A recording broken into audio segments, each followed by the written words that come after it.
and struck out 6 in the game. He has wins against the Yankees and Texas and the loss to Boston.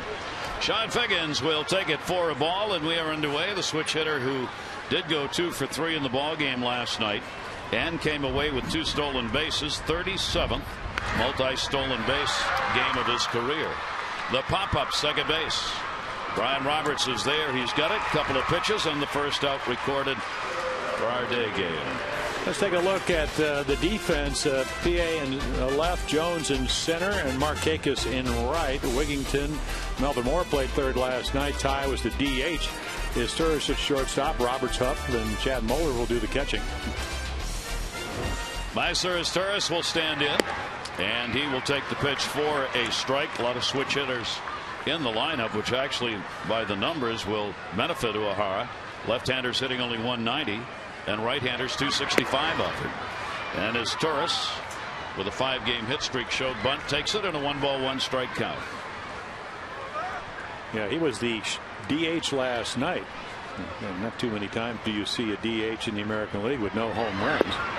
He'll get to play shortstop, as will his brother. So the two as Turrises will be at short in the ball game today. In fact, the Red Sox, I guess, with Big Papi there, the only DH that doesn't have a home run yet. And yet they won 11 in a row, so they lost last night, made a couple of errors. And Big Papi trying to find the swing, and their DH numbers obviously way down. The Orioles DH numbers this season have been very good, with Luke Scott filling that role primarily. Here's the 2-2 delivery on the way to him. That'll float away, and the count will go full. 3 balls and 2 strikes on his Turris. He comes in with a 5-game hit streak. No home runs virtually at the top of the order from the 1, 2, 3 hitters. Oakland, Boston, Arizona in that same category.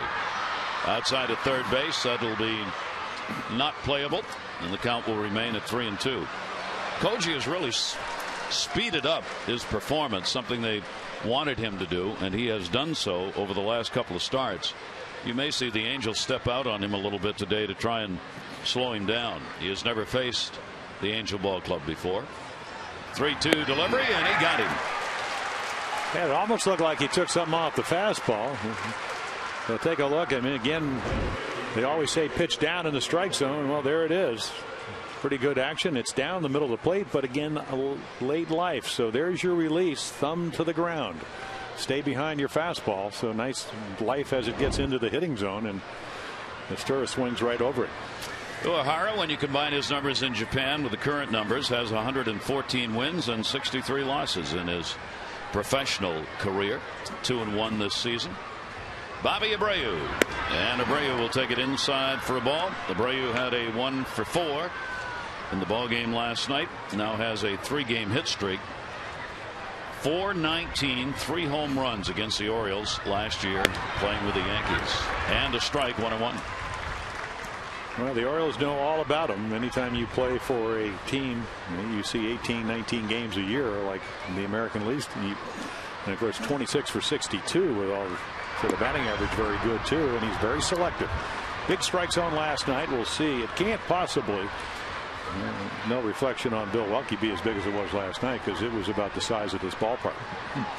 In and out, especially a lot of high strikes. 2-1 delivery on the way, and a great changeup that tailed away. 2-2.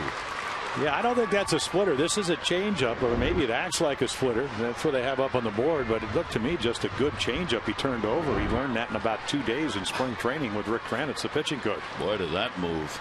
2-2 delivery to Bobby Abreu, and he'll fight that one off.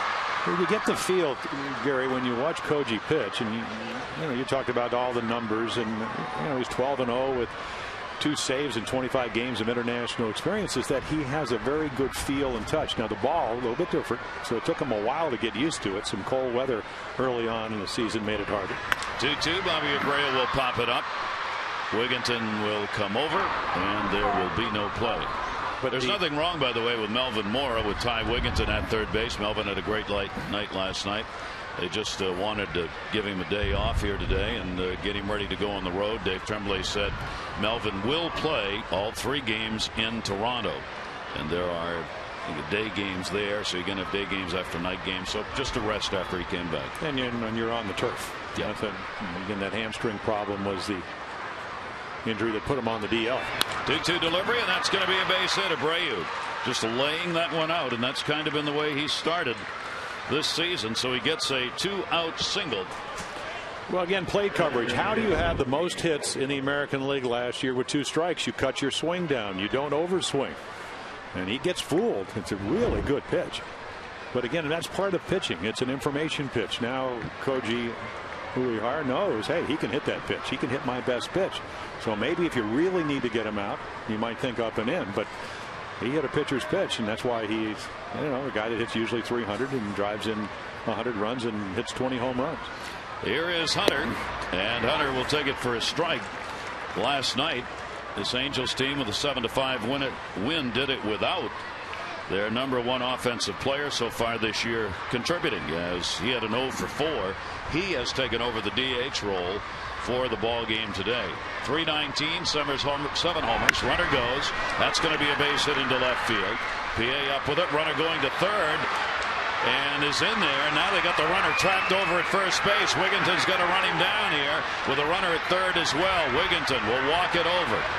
Got to get the out. Can't let the run cross. Throw back. They get the out as Torres covers the bag. And they get Abreu. There were so many bad plays on that situation. We can't even start. No runs on 1 hit. No errors and 1 left on base. Orioles lineup when we come back.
Airlines. It'll be Roberts, Jones, and Markakis. Huff, Scott, Wigginton. Moeller's doing the catching. PA in left as Torres hitting 9th. Nick Markakis continues his hit streak at 15. And our PNC scouting report on Shane Lukes, better on the road. You look at the overall numbers, 0-2 with a 661. His last win was when he played for the Tigers, and then last year, after signing with the Angels, he was the Pacific Coast pitcher of the year. He's a sinker baller. He's got all 4 pitches. So even when he was 12-6 at AAA last year, he gave up many more hits than innings pitched. He's actually pitched well 2 of the 3 times. Had 1 6-run inning in his last start that led to 7 runs on the game. Brian Roberts will lead it off against him. Bryant's will come in with a 5-game hit streak. His batting average at .356. And the right-hander, 29 years old outside. Now on that last play, the end of the last inning, what I meant was PA didn't rush the ball. He made a bad throw, so bad that Hunter thought he could go to second base on it, that it was going to be off the mark. The runner at third base didn't know where the ball was. That's going to be a base hit for Brian Roberts. And in the end, the Orioles were able to get out of it by making the out at third base. Brian's got a 6-game hit streak. Yeah, really set up the inning. Because Abreu was going to stop at second, but then PA was so nonchalant. He said, I'll come to third. And then the throw, again, as you mentioned, was high. I think that Torrey Hunter thought it was going to go over the third baseman's head, Ty Wigginton. So he got caught in a rundown. And then Wigginton actually did something right. He just froze the runner, which was Hunter, between first and second. And then Abreu got too big a lead, made a perfect throw, inning over. And I tell you what, you take a starter that's in trouble and get him out of trouble. And it worked. Yeah, doesn't happen too often. No, it worked in that inning. Orioles with the leadoff man on, Brian Roberts, and the throw over to get him back to the bag with Adam Jones up at the plate. Adams got a 6-game hit streak going. His average is now at .351. He had a home run in the ball game last night, part of a 2-for-4 effort in Game 1 against the Angels. Lukes, and that will miss down low for a ball. He has been on fire at the plate, getting on scoring. Last night took care of the whole thing at once. During the 6-game hit streak, .370 mark, 2 home runs, 6 RBIs, and 8 runs scored. He is tied for first in runs scored with Nick Markakis. And Roberts drawing the attention over there. Brian's not been running a lot. He's got 3 stolen bases and 6 chances. But he does bring speed to the base pass, so pitchers have to be aware. Well, what they try to do is make him stop. He loves to get that running lead. Inside misses, 2-0. And don't you think that maybe the fact he's not running as much has something to do with the guy we're looking at right here? Normally a second place hitter is a guy that can hit the ball to right field, which Adam Jones can do. But now all of a sudden you're that hot. You don't need to steal bases, and if you're going to steal bases, you can do it later in the inning. But then again, you got Markakis, who's hitting close to 400 with a 14-game hitting streak. So you just stay put. 2-0 count, and Jones will take the pitch outside. Lukes has had a rough road to make it back to the major league. Tommy John surgery in 05, did not play at all. Signed with Kansas City in 06. Spent the entire season at AAA. Started with the Mariners in 07. Then got released, picked up, and now with the injuries getting a chance here. If he stays with the Angels once their 4 starters start coming off the DL, he will be a long man in the bullpen if he stays.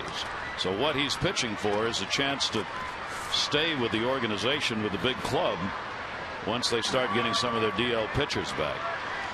3 ball, 1 strike count. Roberts on at first base. Well, as we mentioned last night,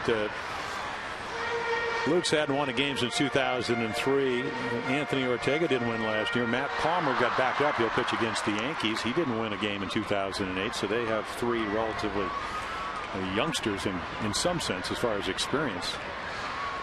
3-1 count. Long look.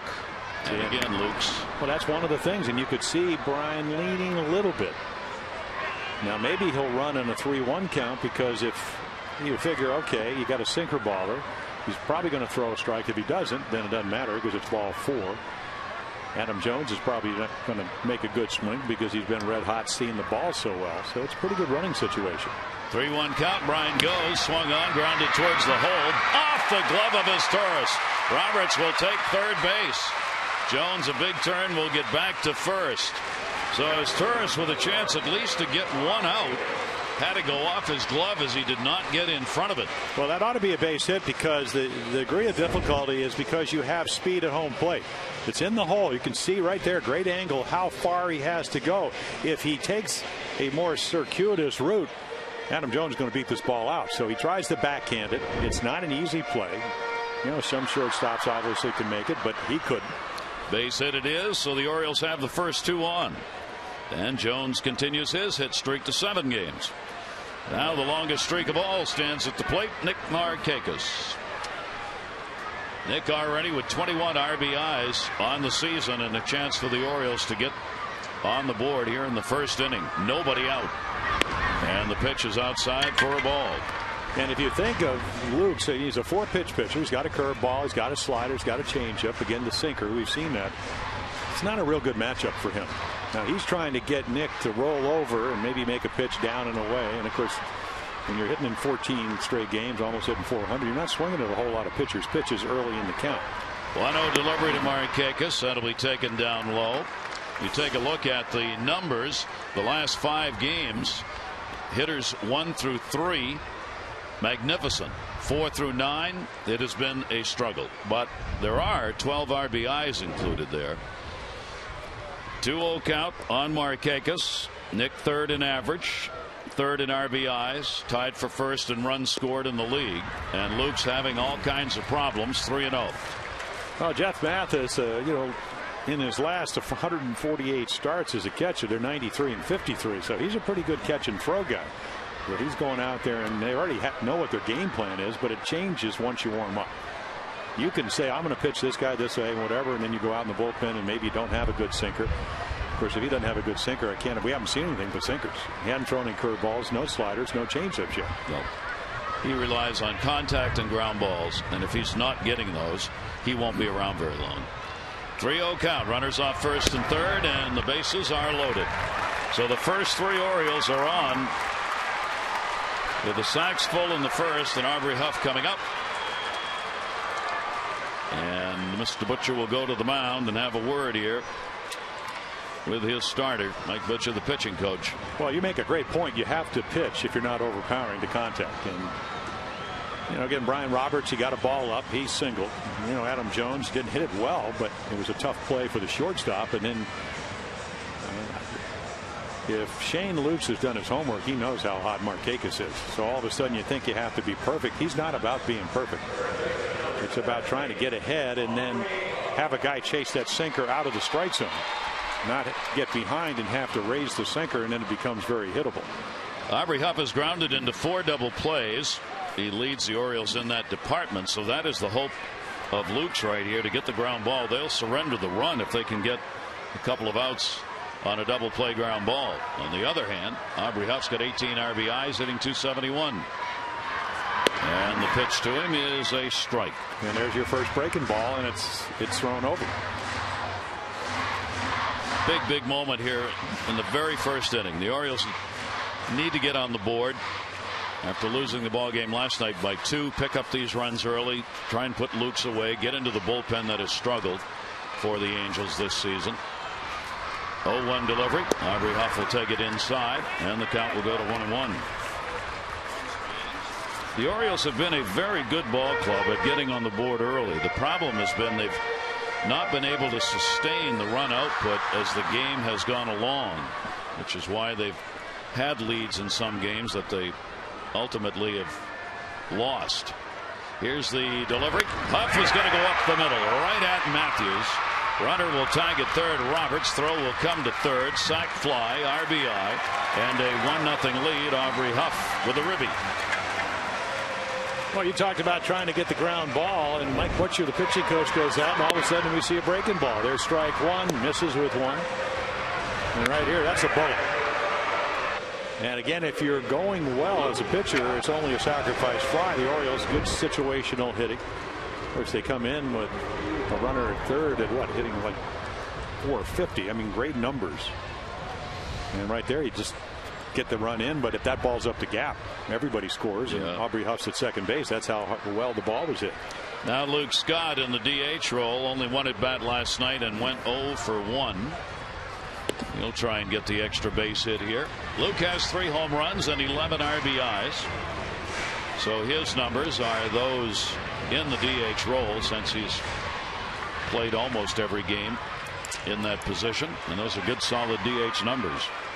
Ty Wigginton on deck. Jones is on at second base. Markakis on at first. One away with a run in the first inning. That is their first strike. 1-1. Boy, what a change in Mother Nature from last night. A couple days ago, we were in the 90s. It was 82 last night at the start of the game. It's 54 today, and a brisk breeze that is chilly blowing around the ballpark.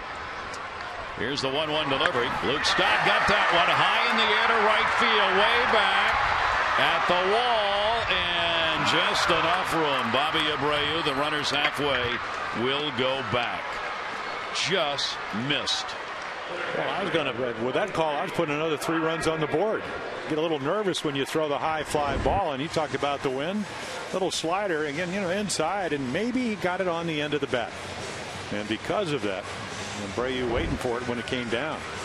The wind is blowing towards left right now. As we said, it's been swirling, so it'll change. It may have held that ball up a little bit. It's awfully hard to tell. Yeah, because of the fact that it rained, it didn't hit on the field. Night game followed by a day game, so that's when you can really tell. You're down by the cage and you can feel the wind. I mean, it seems to be blowing into the broadcasting booth, but it swirls so much here because of all the buildings, especially the warehouse out in right center field. Those are the flags out there in left center. Ty Wigginton playing at third base, 2 on. 2 down. Boy, Lukes, if this one's caught, we'll have to consider this a successful inning. And it is. Morales puts it away. So the Orioles had the bases loaded, nobody out, and they only get a run. But it is on the board. 1-0.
Contestant is Julian Richard of Fairfax, Virginia.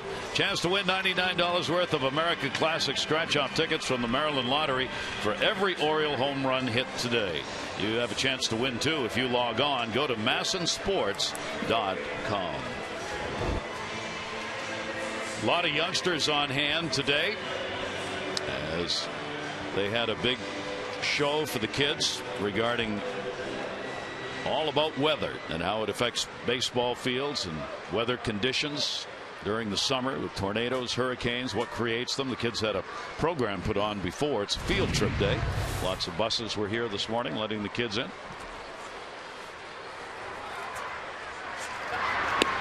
And the pitch is taken for a strike on the outside corner. Morales, switch hitter, 2 for 4 last night. Look at that 63-mile-per-hour curveball. Catch it and throw it back. He can drag pitches with Tim Wakefield. That knuckleball's around 68. Fastball gets all the way up to 77. Boy, is he off to a great start. Looks like 110. Well, it does. A couple of years ago, Wakefield actually he struck out 3 hitters in an inning with all fastballs, but at unsuspecting moments. That's right. It would have I guess 77 miles per hour. 1-1 delivery on the way to Morales. There was somebody who actually caught a pitcher's pitch and threw it back, and I can't remember who it was in a game. Somebody that was thrown so softly that it caught it at the plate and threw it back, and then said something to the pitcher, which is not repeatable. A 1-2 strike count. Morales hitting at 275. Had something to do with about throwing the ball harder. Fouled off down the left field side. It'll stay at 1-2. Morales, Kendrick, and Matthews. Orioles 3-5 in this homestand. They have lost 2 in a row. They will be heading off to Toronto for the weekend series and then on to Tampa Bay for 2. It'll be a 5-game road trip for the O's. 1-2 breaking ball will miss outside. 2-2. Uehara trying to put one in that W column to send them on the road. Here in this stand, Orioles have hit 287 as a team and averaged almost 5.9 runs a game. But the staff has not been able to hang on to some leads. Got him on a good pitch down and away. And let's find Amber. Well, Gary, in the first inning, Jim Palmer mentioned that Koji threw an information pitch, and as Chad Moeller told me yesterday, those are very important to him. We all have to remember he spent the last 9 years in Japan, and before he came to the United States, he hadn't read about, seen, or even heard of maybe 90% of the batters he's going to face this year. But Chad said, luckily, he's a guy who knows what he wants to do. He reads batters very well. He throws his next pitch based on his last pitch, and he's very good at picking the brain of Greg Zahn and Chad Moeller. Moeller, who spent a lot of years in the American League. So together they're teaming up to really learn these American League hitters. Gary? Yeah, and that raises really a great point, Amber, because you do really need to read the bat, because a lot of guys just don't do it, but you can see when you're on the mound where the bat head is, and when it gets out in front, it's time to change speeds. It doesn't mean that you don't throw strikes. You just have to go to a different quadrant or a different area of the plate. And of course, what has he always been able to do? Command the ball.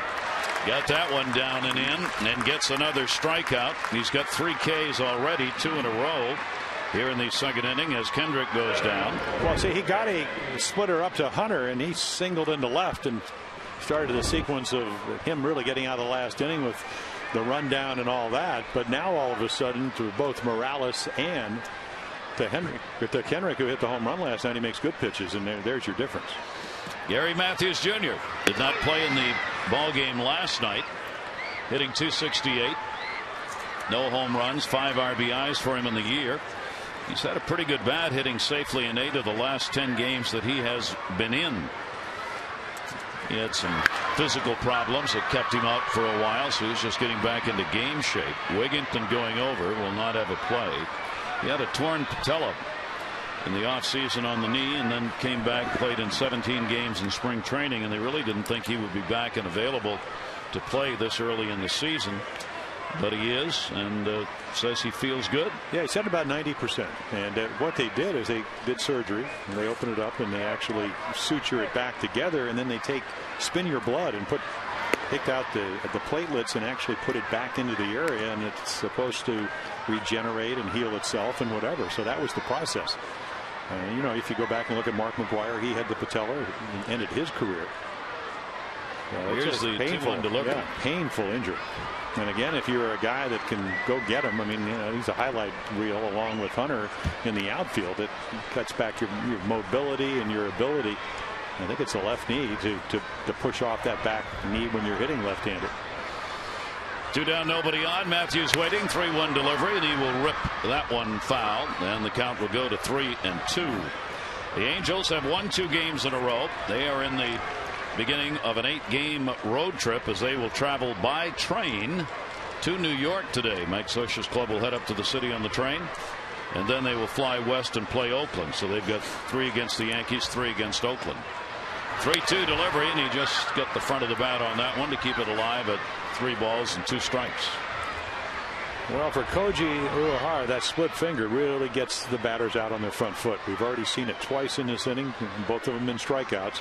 Right there, you throw enough fastballs, and then you throw that splitter that looks like a fastball, and that can be your strikeout pitch. 3-2 delivery, hit in the air to left center field. Jones, look out. He gets there, and I'm talking to PA as far as the lookout is concerned. If the ball's anywhere near center field and you're in left or right, you'd probably want to be looking to make sure who's coming.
by Southwest Airlines. Low fares, no hidden fees. And by PNC. PNC leading the way. Orioles have the early 1-0 lead going to the bottom of the second. Toronto still in first place in the American League East. Boston losing last night, now a game behind. Yankees 4 out. Orioles 5.5, and Tampa Bay 6.5 games behind.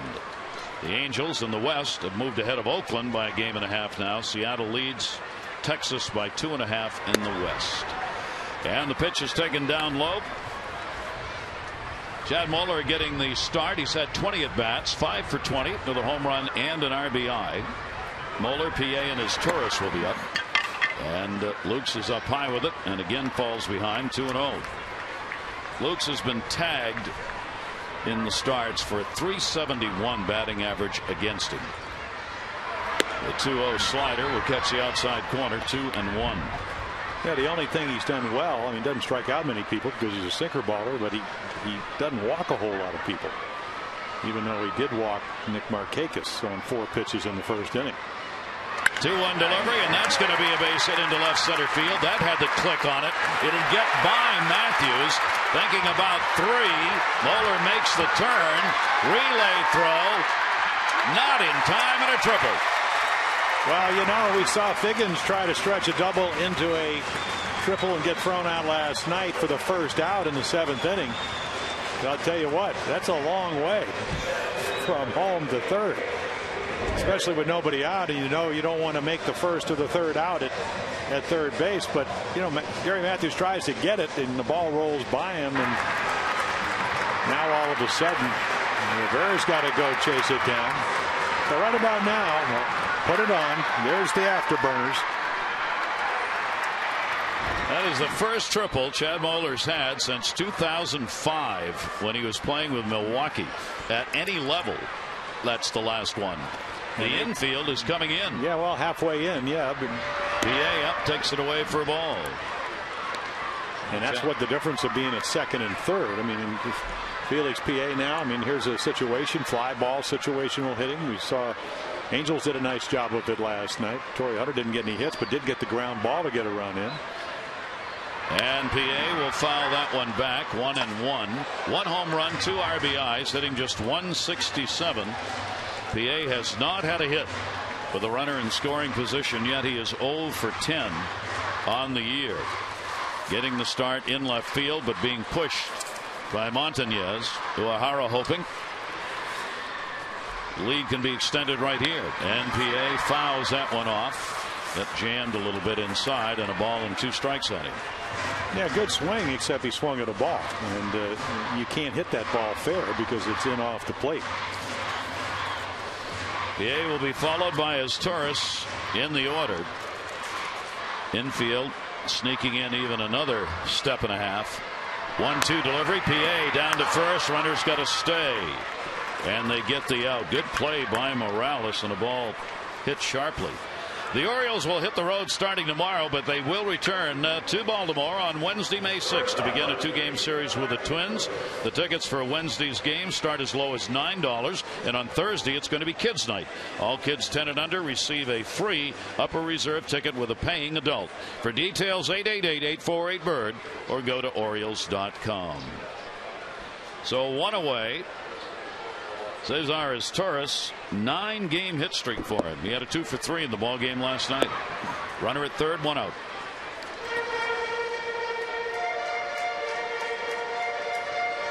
Got to get this one in, and his Taurus knows it.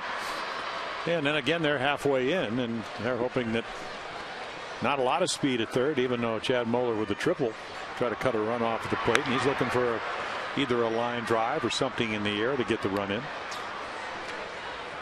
As Taurus, not a lot of RBI chances at the bottom part of the order, but he's gone 7 for 23. Pretty good job. 8 RBIs for him. His brother out there staring in at short, saying, "Hit it to me, hit it to me." 1 ball, 1 strike delivery on the way, and right to the pitcher, and they've got him in a rundown. Good backhand by Figgins, and a big loss right there for the Orioles as Moeller's taken out. Well, again, you have speed at home plate, so you send the runner on contact. Lukes makes a very, very good pitch, and he takes a snap throw, and Mathers, who's a defensive guy, he almost throws the ball away. There's your quick throw, and Figgins makes a nice tag, and he makes it so quickly that Izturis cannot get into scoring position. I mean, that's the philosophy, that you think that you'll be able to get into a rundown long enough to hope that Cesar could get all the way into scoring position. It doesn't happen. Not a good 2 innings for the Orioles offensively right now. They had the bases loaded, nobody out in the first, and got 1 run, a leadoff triple, and now that runner's gone, and there are 2 down with a runner at first.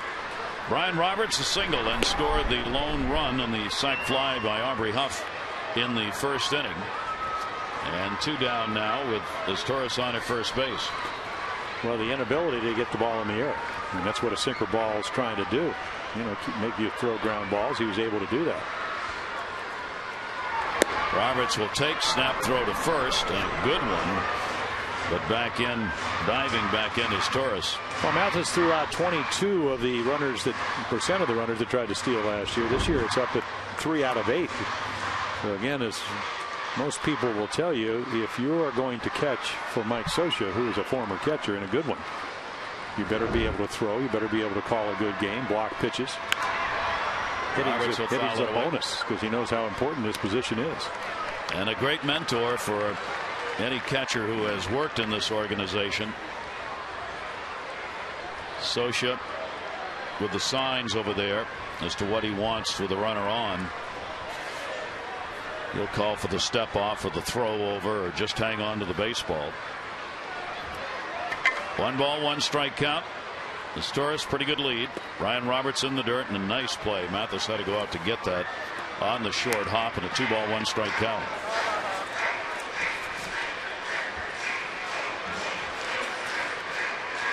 Lukes is living on luck here in the first 2 innings of this ball game. And in fairness, as Jim said, also his sinker. But Orioles should have more runs on the board against him than they do. Here's the 2-1 wait.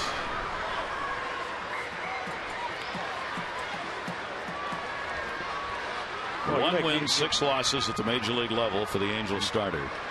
Well, you made a great point about the inability to add runs early on. I mean, only 1, but they, if you go back to what Matt Harrison's start with Texas was 4-0, and runner goes, and no throw made. So it'll be a stolen base as Torres gets himself into scoring position. Now 24 steals last year in St. Louis, so he knows how to steal some bases. And again, that pivot on that front foot, that right foot, and easily gets in. Mathis just puts it. Well, he knows how to steal bases. So many times you see quick infielders, but they don't run the bases well. These are an exception. Brian Roberts will draw the walk, so the Orioles will continue the inning here with 2 down. Second walk surrendered by Lukes, putting runners on at first and second for Adam Jones. Adam delivered a single his first time up, and now has a 7-game hit streak going. Instead of being the guy on to set the table, Jones now will try and be the guy to get him home. 1-0 Orioles lead.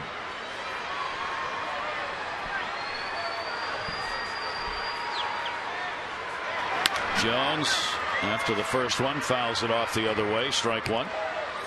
That slider in the middle of the plate at 84 can go a long way. That's not sinking. Good swing, but just fouled it back. And of course, the Orioles as a team has done such a terrific job with runners in scoring position. Great year last year at 287. This year, even though it's early, 310 coming into the game. And you don't have to hit it hard. Sometimes you just dump a single in here or there. It just adds up. Swung out and missed. That's one of the better pitches Lukes has thrown in the ball game, and the count goes 2-2. Well, Lukes trying to work his way out of another problem here. I think the point, and we've seen it, is you let a guy off the hook off it enough, and pitching is such feel and touch that sometimes they make adjustments, they get more comfortable, and that's what Shane Lukes wants to do. 0-2 delivered to Jones inside. It'll be blocked. Mathis will keep the ball in front of him, and the count is a ball and 2 strikes now on Jones. Orioles stranded 2 in the first inning. So far for Adam, with runners in scoring position, he's hitting .375, but only .167 when there are 2 down. 1-2. Luke's delivery to him. That's outside. Slider away, and a 2-ball, 2-strike count. He said the Orioles first 3 innings they've outscored opponents 47-45, but then Orioles have been outscored in the middle of the game 55-43, and then last 3 innings they've been outscored 41-24.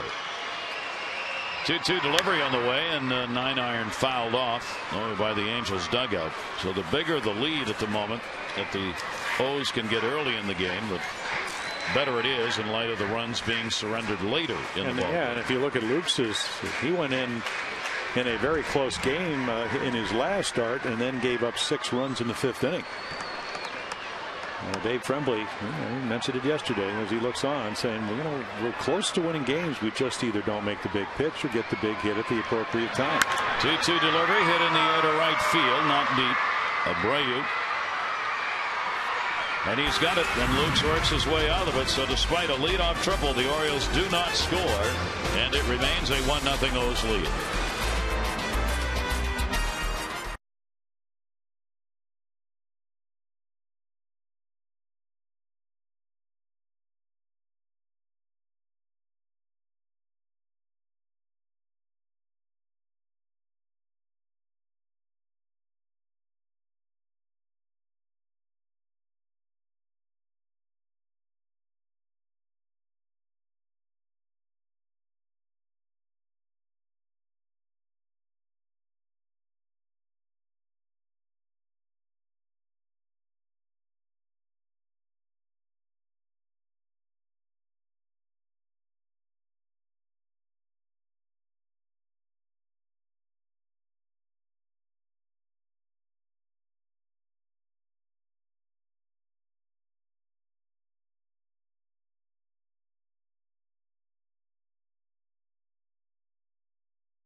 Accounting for it, Orioles have stranded 4 in the first 2. Uehara, with no walks and 3 strikeouts, has given up a couple of singles and got some defensive help in the first inning to get out of it against the Angels.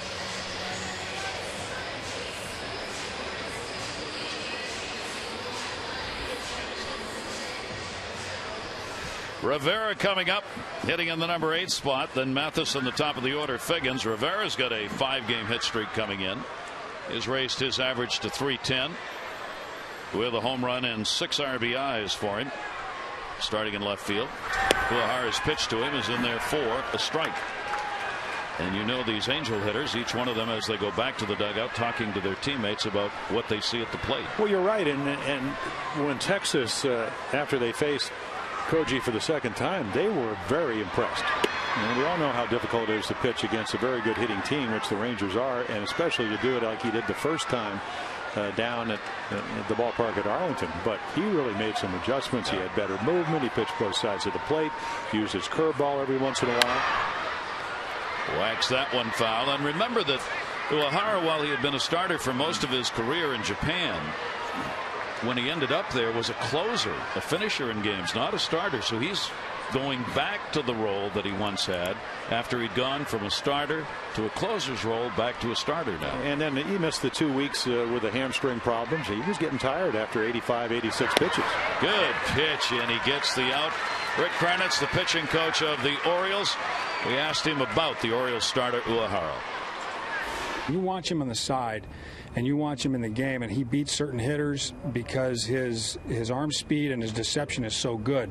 And then you put on top of that this command, and hitters just are going to have problems with him. You know, obviously he doesn't throw as hard as he used to, but his 87 or 88 or 89 looks harder to me when I see it. And to the hitters as well, apparently, from the swings. Well, right there's a perfect example. 86 miles per hour. Jeff Mathis has a home run swing, but he's a little bit late on it. So now you're a little bit late, but he's got the splitter. He's already struck out 4. All 4 of the strikeouts coming on that pitch. And there's another one. He's not afraid to throw the ball over the plate. Now, did he struggle? Everybody struggles in Texas against that team. Didn't have good command. Orioles got him a lot of runs. I mean, you don't win very often giving up 7 runs. 0-2 delivery with quick work right there. So 2 strikeouts in this inning. He struck out 1 in the first, 2 in the second, and now 2 so far here in the third. But the point you make that is so well taken is they're going to try to make adjustments. And you can see right here, what does Chad Muller do? He puts the glove up. Where does he throw it? Up in the strike zone. And why? Because he's already established the fastball early on, the splitter. Now he's got him looking for it. And Jeff Mathis is a catcher. He knows how you pitch. His right highs, there. yeah. Move his feet, move his hands a little bit. Do something to get the hitter a little bit uncomfortable. He had 6 strikeouts against Texas in that last game, 5 against Boston, 3 against Texas the game before, and none in this first start when he faced the Yankees. That is a strike taken, to the surprise of Sean Figgins. He popped out his first time up. Yeah, you're not a big guy. They do call low strikes on little guys. Figgins with great speed. Popped out first time up. There's that off-speed pitch, floats in. 2 ball, 1 strike count. Uehara at the age of 34, back as a starter. Opponents hitting only .231 against him coming into the ball game. Retiring 68% of leadoff hitters. Good number when you get close to that 70. That'll help your cause. And he falls behind here on Figgins, 3-1. Not a guy you want to put on, as he'll take off with 9 stolen bases, 9 out of 10. Figgins will take that one to shallow center field. Look out for Jones. He's there, and he's got it. You can't keep up with the Joneses if you're playing in the outfield here. Orioles maintain a 1-0 lead.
We got caught in a rundown. Then later in the ball game, Jones up with a base hit. Orioles had an opportunity again on a triple picked up by Chad Muller leading off an inning, but Muller would get caught in a rundown, and he was tagged out, and the Orioles, despite a leadoff triple, could not convert on it. So the defensive plays on both sides have made a difference. Orioles leading at 1-0 in our Wired Wednesday. The skipper Dave Tremblay is joining us here. Skip, a little bit of a defensive play early on in this ball game, yes? Real heads up by Wigginton. He took his time, didn't lose his poise. A real nice job. Dave, I know your voice is going a little bit. I don't know if it's. I got a cold. I got a cold on the way to the ballpark this morning. Well, yeah. Well, they have the water main problem. It took you a while to get here, no doubt. But talking about just the defense, I know probably a lot of unearned runs, but the cutoff defense, things you work on in spring training, has just been amazing. I mean, I've been in the game a long time, and last night we saw it again. A lot of people think, well, the Angels ran themselves out of innings, but the Orioles executed extremely well. The first throw is the most important one. Just hit the cutoff man, and then it's out of your hands. Let him do his job, and we've done that very well. Very well. Skip, how about Koji O'Hara? Each outing seems to be a little more impressive. What's he doing with each game that makes him a little bit better? He locates, changes speeds, and pitches inside effectively. And I think his delivery is such that you really can't sit on one pitch. His arm speed is very good on every pitch. One down here on the pop-up by Markakis. Aubrey Huff up. You get a veteran pitcher like him, even though this is his first foray into pitching in the major leagues. Does it help your staff when you have somebody that's not afraid to pitch to contact? I think it helps, to have somebody out there that you believe is going to throw strikes, keeps the defense on their toes, knows the innings are going to be quick, and our guys get in here and hit. Do you believe in tea, lemon, and honey? Yeah, I believe in, Luden's cough drops, too. I don't know if they make those anymore. Skip, we're not going to make you talk anymore. Oh, boy. You guys are beauties. Good luck, and hope that throat gets better for you. Yeah, thanks. Thanks. Dave Tremblay, the skipper of the Orioles, with that throat bothering him. And obviously, after getting thrown out of the ball game last night, he got kidded unmercifully before the game that the reason he really can't talk is because of his discussion with Angel Hernandez. Well, what a tandem. You got Dave Joust with tonsillitis, had his tonsils out. He can't talk, and then he's the bench coach, and now your manager. Yeah. Umpires are probably very happy. Aubrey Huff will foul it away. By the way, some of you may have seen Jamie Walker, who was charged with a balk that was very much argued about, had comments after the game which are probably going to cost him, certainly money-wise, and probably a suspension. There was no word today from the Orioles regarding any action by Major League Baseball. 2 ball, 2 strike count. The delivery. Aubrey Huff ground ball to second base. Kendrick is up for that. And there are 2 down. After the ball game, obviously upset, but not ranting, just talking. Jamie said, no way in heck do I balk on that pitch. That was a call. I don't know if the guy has a problem with me or what, but it was a call. And then the hard part. I don't know if he had money betting on the game, but that was a call. And it's that last sentence that's going to cost Jamie some money and probably some time. Yeah, that's an emotional thing, but as a veteran, there are certain things you can say and certain things you can't, and that's where you step over the line. And now they're so stringent, whether you throw inside or whatever. It appeared that Angel Hernandez, he called it like he saw it. And most people, even though there are a lot of people that thought that maybe he did balk, I didn't think. No, I didn't either. It took to me, he made kind of a direct step over there and whatever, but. There are other people thought that he made the right call. So that's a game of judgment. That's what umpires have to do on a daily basis. But you cannot cross the line like Jamie did. And he knows that. Yep. Foul back by Scott 1-2. And Angel Hernandez chose not to speak last night to any member of the press, nor, as far as I know, did he today regarding the call. They don't have to. 1 ball, 2 strike count, 2 down. Luke Scott, DH, flied out right field, first time up. Orioles with the 1-0 lead here in the bottom half of the 3rd inning. Shane Lukes with a 1-2 delivery and retires the side in order as he gets his first strikeout. So we've completed 3 for our day game here at Camden Yards. 1-0 O's.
for the Angels in the second game of this short 2-game set.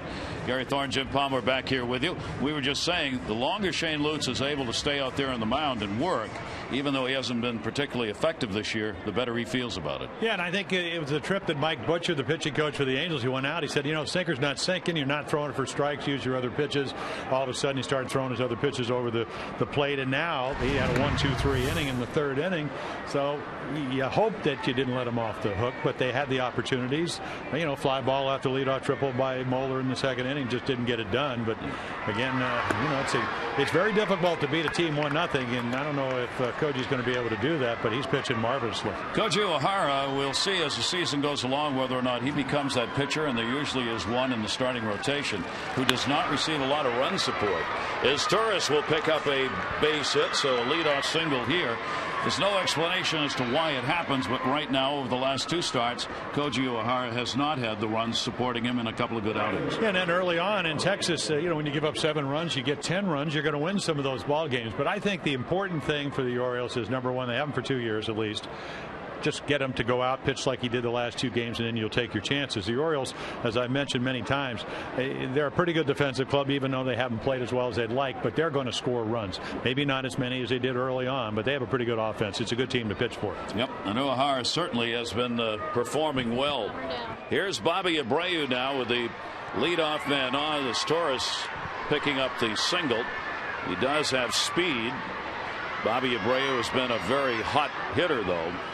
And against O'Hara, only the 3rd hit and the first time that the Angels have had the leadoff man on base. And Abreu down the left field side. PA will go over and will not have a play. Bobby Abreu picked up a single in his first at bat.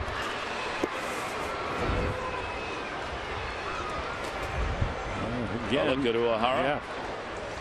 Yeah. Over the front side, and you can see, I mean, just the X mode shows you the torque on the arm, the body, the rib cage. But again, it also shows you get over the front side, otherwise you can't throw the ball down into the strike zone. 0-1 delivery will be floated away, and a 1-ball 1-strike count. Middle of the order now with Abreu batting 3rd, then Hunter and Morales. So the work cut out for O'Hara with the leadoff man on. He has walked none and struck out 5 so far in the ball game. Abreu 1-1. And the throw over. Yeah, the difficulty is the last time he took a 2-strike splitter, a good pitch, and it served it into right field. From watching Bobby Abreu, I mean, you look right here, if you let him hit a single to left field or you force him to cover the outside corner, most likely the runner's going to stop at first and second. But he can look in, and if you miss in, that's when he starts hitting home runs. Now, again, it's hard to tell. And it doesn't appear the ball carrying like it did in the Texas series. It looked like it knocked down the fly ball by Luke Scott, but this is a very short porch. Really left center and especially the scoreboard and right. And the wind has held up a couple of fly balls today that might have traveled especially to right field. Taken down by Abreu, and now a 3-ball 1-strike count. Abreu, 4-game hit streak with a single that he added, is 8th in the league in average starting the day, hitting at .377 on the year. Bobby Abreu is loving his digs in Angel country. That ball down the left side fouled away, and O'Hara comes back and takes it to a 3-2 count. Well, he really fits into the scheme. Garrett Anderson, who had been there for the team forever. I mean, last year Garrett hit 15 home runs. Abreu certainly can do that. He gets on base a lot more than Garrett. Probably a better outfielder at this juncture. Has as much power. Better. Of course, Garrett Anderson did hit .336 with runners in scoring position for the Angels, so they'll miss him. Runner goes, hit in the air to left field. PA going back. Runner will stop. PA makes the catch. Abreu's retired. 1 down as Torres goes back to the bag. The Yankees will be visiting Oriole Park May 8, 9, and 10, the only weekend series between the 2 ball clubs here at Camden Yards this year. You can get your tickets and paint the park orange. Tickets start as low as $15, 888-848-BIRD, or you can skip the ticket lines and print your own tickets at home exclusively at Orioles.com. So the Yankees and the Orioles with an upcoming set. Mike Scioscia with the discussion going on with Bill Welke over I'm not sure what.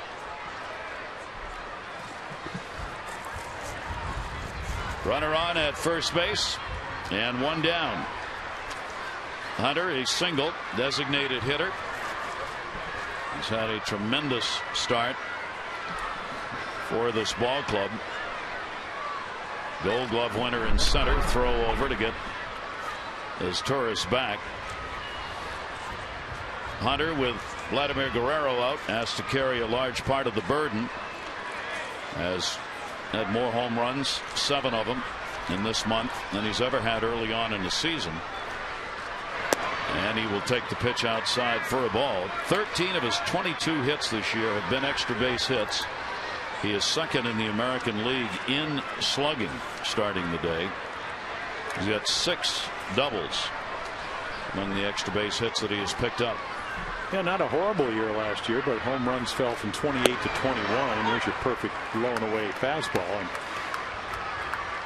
of course, he has won the Gold Glove 8 times in a row. It makes everybody better. There are your home runs right there. And again, this is a team that's only hit at 17. Of course, the big one last night, Kendrick tied the game up on a high slider from Adam Eaton. So again, when they hit him, they were important and memorable. 1 ball, 1 strike count on Hunter. Runner at first base. Guerrero is traveling with the ball club. He will be back with the team, according to Mike Scioscia, when the team gets done this road trip. He cannot yet do anything baseball wise. Can't throw, can't hit, take any swings or anything, but he is able to run. So all he's trying to do is keep himself in shape during the road trip, and then Guerrero will start doing baseball stuff when the team gets back to Anaheim. 2 ball, 1 strike count. It's Torres not going. Another good pitch down and away. 2-2. And that's an important thing, as they talked about Chad Moeller, because he knows the American League, knows that Torrey Hunter is a notorious high ball hitter. That's what he hit into left field the first inning. Last night they were able to keep the ball down in the strike zone. Had 1 home run swing, but fouled it off. And does not chase that one up high. A 3 ball, 2 strike count on Hunter. The other thing that's really made a difference with Hunter this year, not only the numbers, but just his very presence with all they've gone through here in the first month of the season. He's a very good leader, not only on but off the field. Throw over with a runner leaning the other way. Well, he comes out of an environment in Minnesota where you really have to be team oriented. Small market club. Came up through that organization.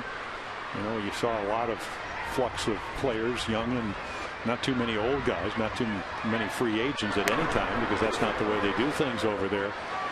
And then last year it's probably difficulty. You sign a $90 million contract. It's your first year, even though they go on to win 100 games. But this is going to be his a little bit over 10th year in the big leagues. He's been around. He's such an affable guy. I mean, he gets along with everybody. 3 ball, 2 strike count. O'Hara making the throws over to try and keep his Torres keyed up for the double play here, not letting too far off the bag. Moeller's going to go out now and have a word with Koji. Well, he's going to be running because it's 3-2. They want to stay out of double play. And the problem with going 3-2 is that you can throw over there all you want, but you still have to throw a strike to home plate. Otherwise, it's ball 4. It's very difficult for catchers to throw guys out when they're stealing, because you have to frame the pitch. Otherwise, again, it's a walk. Runner going, foul back. Hunter has not hit into a ground ball double play yet this season. He will do so as the year goes along, simply because when he hits the ball on the ground, as he does when he hits it in the air, he hits it very hard. He'll hit some shots. Well, you're right. And the one thing I noticed that this year, he's been hitting the ball the other way a little bit more with power. Took Papelbon about 430 in Anaheim to right center field. 3-2 runner going. There's a chopper to short, as Torres will have to go to first, and that's why you send his brother, as Torres, to second base. He reaches there, no double play. Yeah, the only problem right here is you look at ball 1, slider. There's your good fastball, 1-1. Splitter misses. Trying to get the ground ball early on. 2-2, 3-2. Now they're running. Home run swing. And then the perfect pitch down and away. He rolls over, and you only get the 1 out, but you get the potential tying run into scoring position with 2 outs. And Morales, 250 with runners in scoring position. Struck out his first time up. Moeller wanted the timeout at the plate. Bill Welke, the home plate umpire, gave it to him. Morales is a switch hitter. Runner at second base and 2 down. And the pitch is a strike. Morales 154 batting right-handed, but 304 batting left, and both of the home runs he has hit have been hit from this side of the plate. Gary, he looks like he could really hit the low pitch. And right there, he was a little unhappy. That ball was probably a couple of inches off the outside corner. And Bill Welke awards the strike call to Koji Uehara. 0-1 delivery on the way to him, outside further this time, and 1 ball 1 strike count. He has power. He does have a bit of an uppercut. Loves to launch those pitches Jim's talking about. If he gets something down, he'll go down and get it and try and rake it. Well, he did it last night for a couple of doubles. What's this? A balk? No. I'm not sure what that was all about.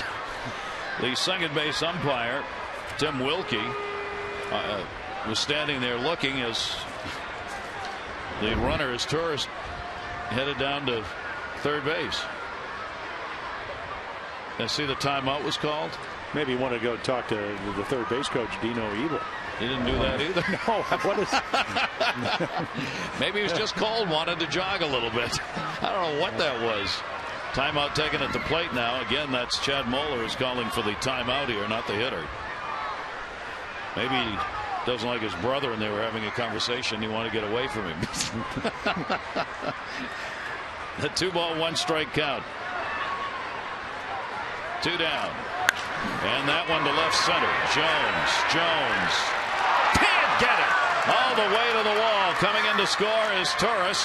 On his way to third, Morales. And the relay throw is not in time. A triple and an RBI and a 1-1 ball game.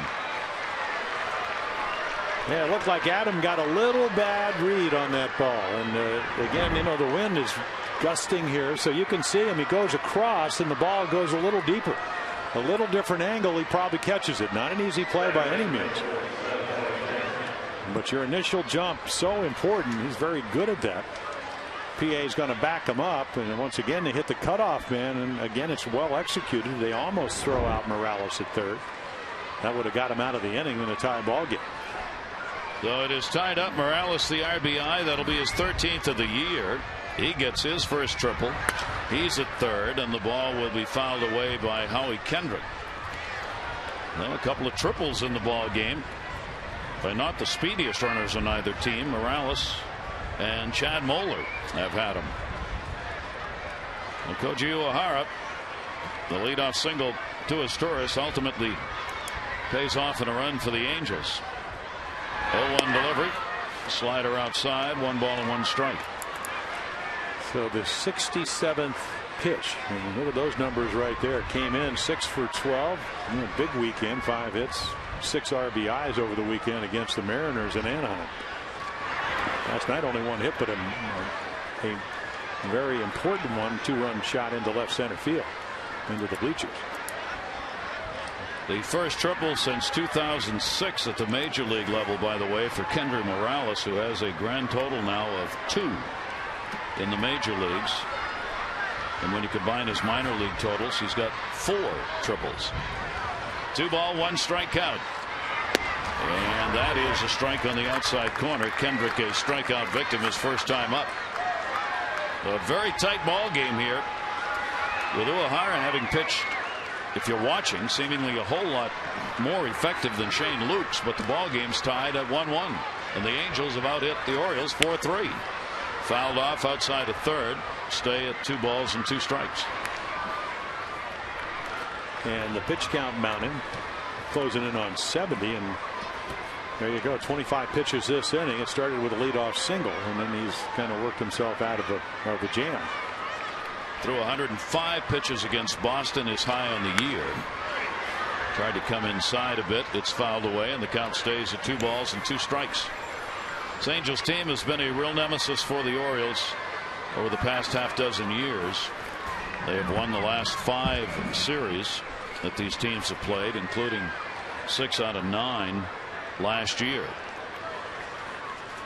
2 ball 2 strike count, and a chopper fair. Moeller will gun it and hits the runner, and it's caught, but not in time. And now an out is called for interference because he ran outside the base pass. This is going to be argued about by Alfredo Griffin, the first base umpire, and by Mike Scioscia. Yeah, not too many umpires ever call this, Gary. Yeah,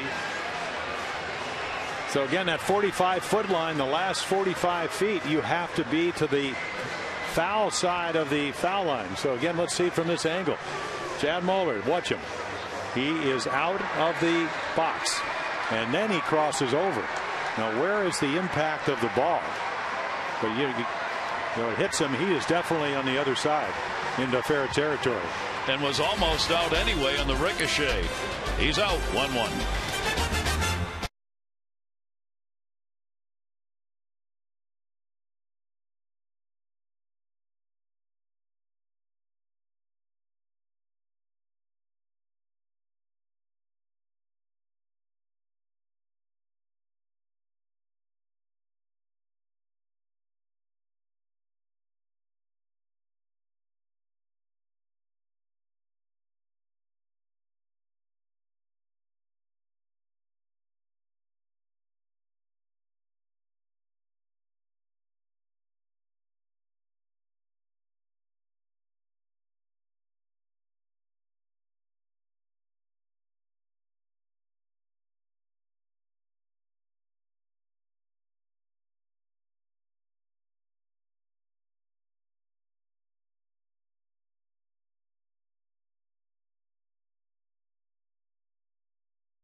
Play to end the inning.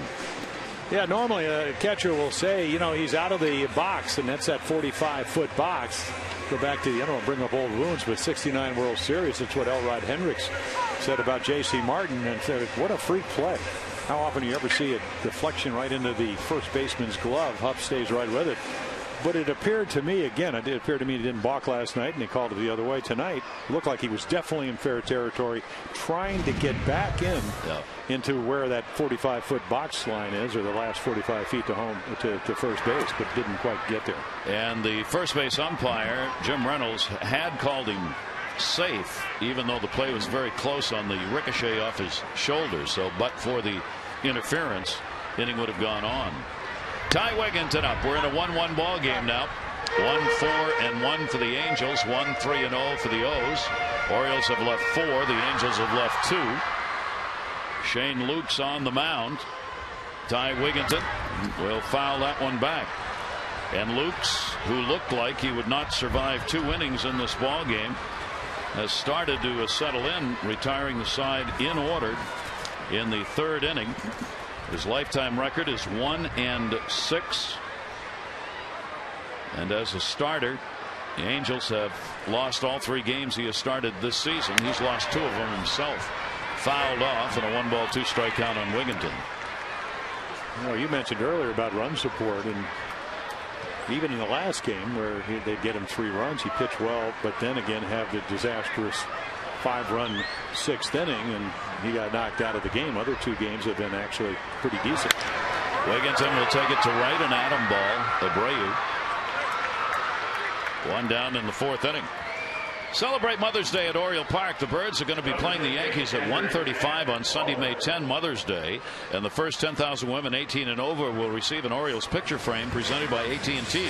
So hope you'll come out, create some new memories of your own with your family and with Orioles baseball. For tickets, call the O's 888-848-BIRD, or you can go to Orioles.com. With Jim Palmer and Amber Theoharis, I'm Gary Thorne. Quick 2-game set against the Angels. Angels won the ball game last night 7-5. This one is tied 1-1 in the 4th. Chad Moeller and a triple in the 2nd inning, leading it off. Then got caught in a rundown and tagged out. We've had 2 rundown plays, one on each side, where a runner's been taken off the base paths so far today. 29-year-old right-hander with a 1-1 delivery. Well, totally different pitcher. It seems like it changed back in the first with the bases loaded, nobody out. He got the sacrifice fly from Aubrey Huff. Orioles get on the board 1-0. It was a rocket, but right at the center fielder, Gary Matthews Jr. And Mike Butcher said, use all your pitches, and things are a little different since. 2-1 delivery on the way. Fastball will miss up high. He came back to the major leagues against the Orioles last August in Anaheim. Tossed 2 scoreless innings and finishing up a ball game that he did not have a decision in. That was his return to the major leagues. 3-1 delivery, hit hard. Great stop made as Torres up the throw, and they got him. And a tip of the cap at both ends on that one. Meiser is Torres, and Morales at first with a spectacular play. Well, just a BB. Again, you get Moeller, similar to the triple, except he doesn't elevate it. Look at that play. And look at this throw.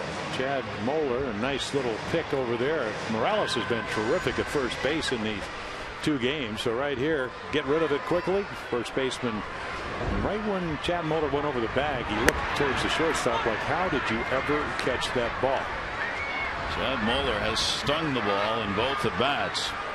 That time, though, as Torres makes the play. Felix Pie grounded out his first time up. He will pop that one up third base side. Figgins. And right now, Lukes is on a roll. He's retired the last 7 batters faced. Game tied at 1.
He has walked no one and struck out 5 in the game, mixing pitches up and keeping this Angels offense off balance. Well, he really has. And again, the splitters had so much and just throwing the ball over the plate early on, getting ahead, and then staying out of the middle of the plate. And he can pitch. He's a pitcher. He's not a thrower. I thought Rick Kranitz said, well, he doesn't throw as hard as he used to. Well, who does when you're 34? But he does command his stuff very well. O'Hara goes back to work here, and a towering pop-up off the bat of Gary Matthews Jr. PA. He's got it. 1 pitch and 1 out. A couple of fly ball outs for Matthews now. 1 away here in the 5th inning. Rivera and then Mathis, the bottom third of the order, coming up here in the 5th inning. And another tough ball game, as was last night's.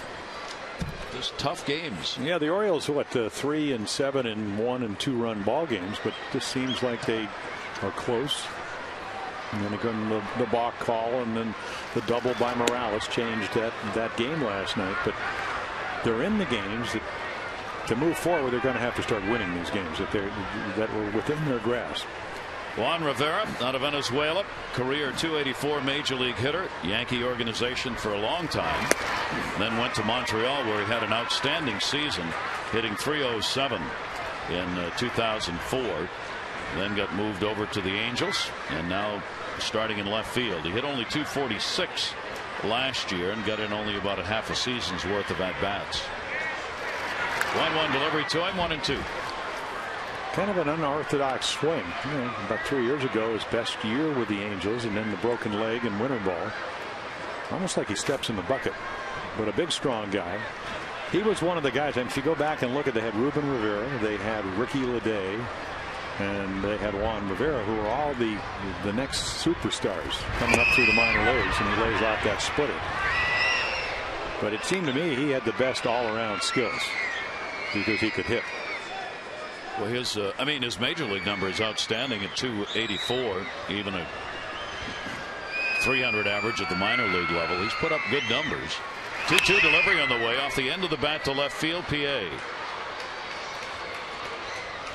Couple of fly balls to left, 2 down here in the 5th inning. It's not easy to do with Adam Jones in center. You think his first look is at the ball or towards center field? Where is he? That was way too far away from Well, the Angels were commenting, as a lot of teams have done, that how remarkably shallow Adam Jones plays. So again, when you play that shallow, you have to take a direct route to the ball. So if you get fooled a little bit by the wind, sometimes a little bit better because to play a little deeper. Earl Weaver used to always say a lot easier to come in than to go back. Jones loves to chase him down, and he hates giving up those singles in front of him, so he cheats in a little bit. 0-1 count. Mathis, the number 9 hitter, a strikeout victim his first time up, takes that one to left center field. Jones and PA will get over there and haul it in, so it's a PA inning. 3 fly balls to left, and 1-2-3 for Uehara. Good ball game, tied at 1.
This year and features homemade script soft pretzels in a variety of flavors and dietary options. What's great about Noah's is not only the taste of the pretzel itself, but the fact that a portion of the proceeds from Noah's sales go to benefit autism awareness. And this isn't the only new item at the ballpark this year. There's also Monster Nachos, Blazed Cajun hamburgers, buffalo chicken tenders, chicken tacos, and much more. So bring your appetite and head out to Oriole Park this season to try something new. Gary?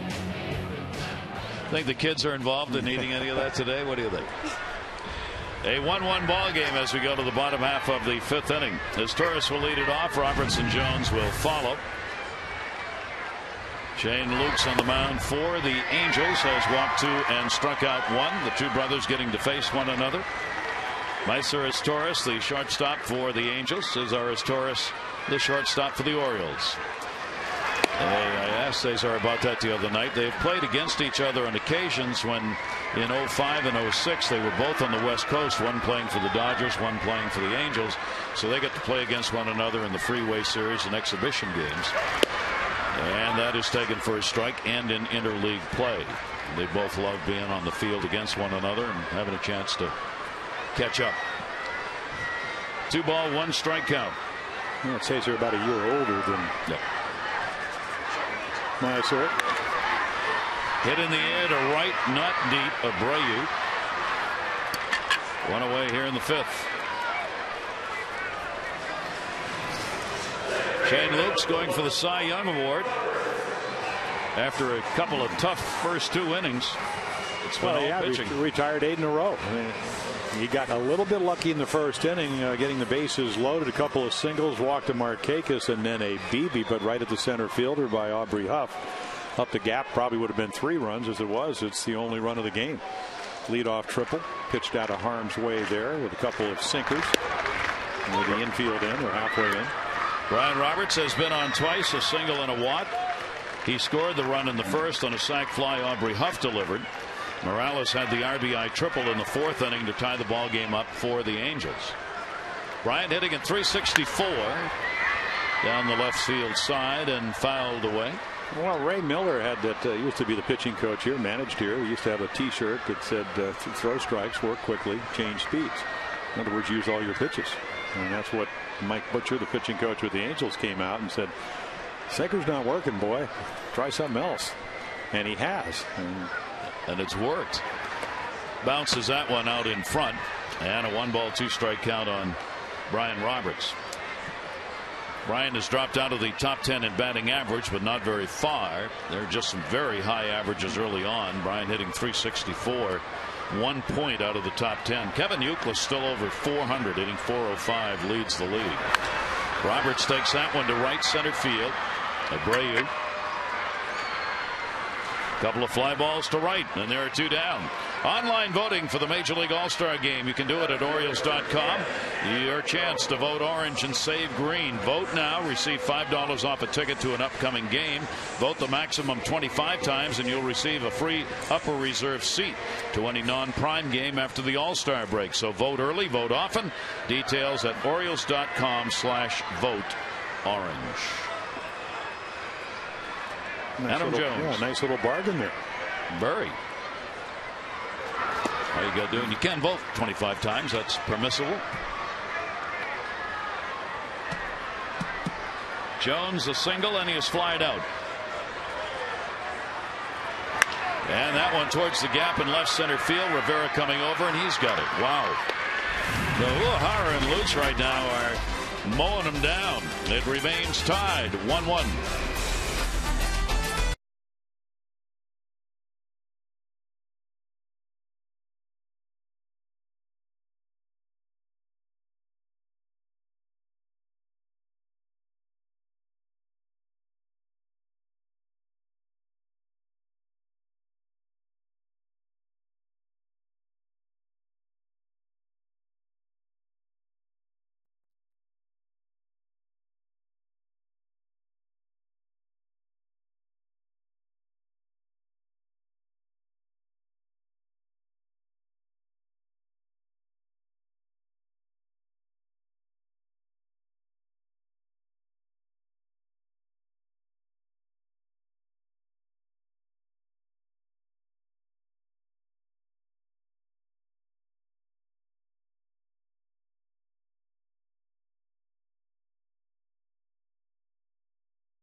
No hidden fees, and by Kawasaki. 1-4-1 for the Angels, 1-3-0 for the Orioles. Koji Uehara and Shane Luke's involved in a pitcher's duel here. With Uehara on the mound, worth noting that on this day in 1936, The first professional baseball game was played in Japan. Nobody probably realized the impact it would have on Major League Baseball back in '36. Pitch is taken inside, and a 1-0 count. Top of the order now, Figgins, Torres, and Abreu. Sean Figgins has popped out and flied out. Goes to left. PA. That's 4 putouts in a row for Felix PA. Well, you got a good thing going. Keep it up. And that's how you pitch Figgins. I hope he gets the ball in the air because he's a speedster. We saw last night a couple of stolen bases when he was able to get on base. Mike Scioscia likes him leading off. That's why he started the game. Keep him off base. A good chance of keeping the Angels somewhat within check, especially with Guerrero out of the lineup. He gets on. He ends up at second with that speed. As Torres has had a single, scored the lone Angel run on a triple by Morales in the 4th inning. Uehara with the 0-1 delivery, shows bunt, takes the pitch. 1-1. On our Wired Wednesday, Greg Zahn is joining us down at the dugout. Greg, number one, thanks for doing it. As you watch Uehara, you've been behind the plate. Now you get a chance to watch him from the dugout. What do you see? What do you like? Well, the one thing about Koji is his repeat of his delivery. He always seems to be in the lanes that he needs to be in. You know, I sit on one side of the plate, he throws the ball on that side of the plate. And the other thing about it, you know, the velocity is not, you know, mid-90s or anything, but he hides the ball so well. You don't get a good look at it, and the arm speed's exactly the same on the split change and the fastball. Greg, it seemed like his season turned around. I mean, you know, he pitched well opening day against the Yankees, struggled down in Texas, but that's a tough park to pitch in. Got him a lot of run support. But even when he lost in Boston, looked like he started commanding the ball, maybe changing speeds a little bit more.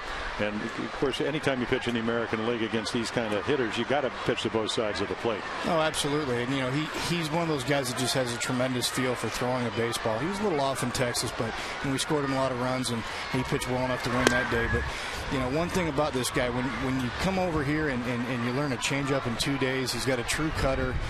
He learned that in about 3 days. This is a guy who has a tremendous feel for throwing the ball. And, you know, those kind of guys are hard to come by. You don't see a whole lot of guys in the league who can just throw the ball from, you know, any grip and learn it that quickly. And, you know, the only other guy that I've seen that has, you know, that good a feel for throwing a ball would be a guy like Sean Markham, who just seems to be able to make up stuff as he goes along.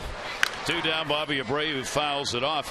Communication-wise, any problems with that coming into the season with him? Not really. He understands baseball, and I think that the game of baseball has its own language, and he speaks baseball. He's a baseball player, and you know, he's been playing a long time. It's his first year here in the States, but he's a veteran, and this guy understands what he needs to understand about the game. And you know, with the help of his interpreter, G, we've been able to get a couple of key phrases in English and a couple of Japanese that are able to help us communicate during the game. If I dared to ask you what those were, I would, but I don't dare to ask you.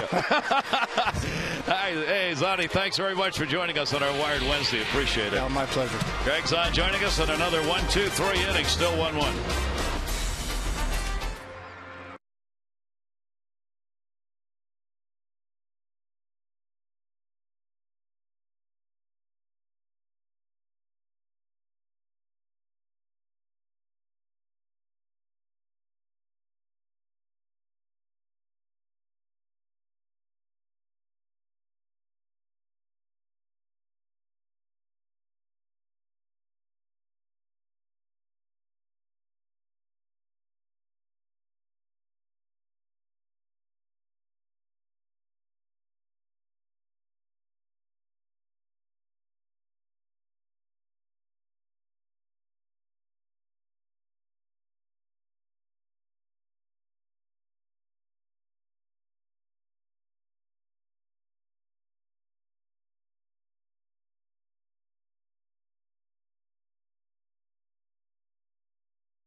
On Rich Hill, he is scheduled to make his second rehab start tonight in AAA Norfolk. They'll take on the Gwinnett Braves. That game is scheduled for 7 o'clock. We'll have an update on that for you in tomorrow's game, and I know Dave Tremblay will get the report from that game. There are no plans after tonight for Rich Hill as to where he will go next, so I guess a lot will be based on what he does tonight. He's expected to throw 60 to 65 pitches. Gary? And we'll keep you abreast of what goes on there, because certainly he is one of the pitchers that the Orioles really are keeping a close eye on. He well, just they are, needs to get some innings pitched. And I guess there's some time limit on how long you can stay on a rehab. Nick Markakis, and that is a strike taken. Tonight's leaderboard presented by Firestone, a tradition of innovation. Think Euclid is hot? Nick Markakis right there, 383, third in the league in average. Well, look at those numbers right there. And Cano, usually a slow starter, off to a great start. What Greg Zahn was talking about Euclid, he said he got the perfect swing for Fenway Park. And this year he's got the perfect swing for any park. MVP kind of numbers last year, and he's starting out the same way this year. Mark walked and popped out, 15-game hit streak. He will take the pitch for a strike from Lutz. 17-game hit streak in the month of April is the longest any Oriole has ever had. Davey Johnson did that in 1971. Nick's not going to be able to equal that because he's going to run out of days in April. 3-2 delivery and a nasty pitch to get him. He runs 3-1, and then just kind of take a look at how he gets to it, and that's a good breaking ball. But it all, to me, started with him just getting a breaking ball over. If you look at our X-Mo, it's actually not. That's regular speed, but the 3-1 breaking ball just threw it for the middle of the plate. It ended up there, and then came up back with a better one. 11 in a row have been retired now by Lutz. Mike Scioscia's got to be smiling over there about that part of the game. It may be 1-1, but he could not have asked for any more out of this starting pitcher. Scioscia had hoped he wouldn't have to go to the bullpen real early in the game, and he has it. Aubrey Huff crunches it, and it is a foul ball. Yeah, he hit the sacrifice fly for the Orioles' only run. It was a fastball that he just hit on the line to center field. And then right here, just a breaking ball that he gets just a little bit out in front of him. I mean, the down in breaking ball, it's not way in. You saw what happened when you get it down and in to Markakis, and Shane Lutz just saying, boy, go foul. And Aubrey wants to keep it fair, and it hooks foul. Aubrey's had 2 of his 3 home runs here at Camden Yards this year. 1 ball, 2 strike count. Lutz has surrendered just 1 homer, hit by a left-hander. That's going to be to center field on the button. Matthews will play it on the hop, and Aubrey Huff gets a base hit to end the 11 in a row retired by Lutz, and the Orioles get the potential go-ahead on with 1 away. When you face good hitters, you have to make a decision as a pitcher and a catcher. Hey, where do I want him to hit the ball? And when you throw a breaking ball and the guy hits a home run, but it hooks foul, and you don't have a lot of speed, which is, Aubrey Huff, really the scouting report on him is, hey, single to center with 1 out, it's not a bad pitch. Not when you're in a 1-1 ball game. That's not going to beat you. Luke Scott is 0 for 2. He has flied out and been called out on strikes. Goes after the first one and misses. Hitting at 268 now. Orioles having a tough time catching up with the starter Shane Lutz, who as a starter came in with an ERA of 7.49 in the 10 games that he started in his career, with a 1-6 record. The 0-1 delivery down the third base side and foul. He'd had much better numbers as a reliever. Not great, 4.94 ERA, but a whole lot better than 7.5 in the games he had started. But he has given them a tremendous start here when they've needed it in this rotation that has 4 starters on the DL. 0-2 count on Scott. Yeah, and if you go back when he was drafted, 2nd round draft pick by the Tigers, so he had a good arm. And then the Tommy John surgery, and that, a lot of guys, I think, because there have been a number of guys. Remember when Scott Erickson had the Tommy John surgery, he actually thought he'd come back throwing harder, and that wasn't the case. and his career kind of dwindled down. But early on, when you look at all his numbers in the minor leagues, threw a lot of strikes, probably threw a little bit harder, but he's fought back, and now what an opportunity for him. One he did not anticipate. 0-2 delivery on the way again. Just trying to put the ball down the line on those pitches away. He fouls it off again, and it'll stay at a 2-strike count. Yeah, just trying to stay alive, and of course they're playing off the line. Sean Figgins took maybe a closer, one more step towards the line at third, but if you're going to throw a guy down and away with 2 strikes, it maybe changes the defensive alignment, because they play him to pull in the outfield. Gary Matthews Jr. about 3 steps into right center field as the center fielder. Huff off first base and got him inside corner. So Lutz gets his 3rd strikeout. 2 of them have been called 3rd strikes against Luke Scott, and there are 2 down here in the 6th inning. Well, a little Greg Maddux right here. You throw it at him, let it run back, and maybe a half an inch inside. But again, well presented, and where you sit, where the glove is, a lot of times determines whether an umpire will call you out, and they get the call. Ty Wigginton now with 2 down and a runner at first, hitting .211, and did he go? They check at first. No, his body went around, but the bat didn't. Yeah, and this is what they're looking at, and that bat didn't. The bat does come around, but not on a swing. If he throws a couple more hanging sliders, Ty's going to get into it, because he's had some pitches to hit. Ty has struggled here at Camden Yards so far this season. He's only had 9 hits and 47 at bats. His lone home run did come here, though hitting under 200 right now at Camden Yards early on in April, which is almost May. 2-0. Huff off first base. Wigginton takes that one to right field. Bobby Abreu backing up. Abreu warning track, and he's got it. No runs, 1 hit, no errors, and 1 left on base. It remains a 1-1 game.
In, and right now you get to the point of a ball game, Jim, where it's about making something happen and executing. Maybe 1 more run does it. Yeah, or maybe the leadoff walk, or taking the extra base hit, or not executing a double play. All the little things that happen with 1-run and 2-run ball games. I don't know if it's going to end up that way, but it certainly appears that way. And then now, because you have both starting pitchers going through the 6th inning, you're probably going to see the bullpens. And who bullpen is going to be better?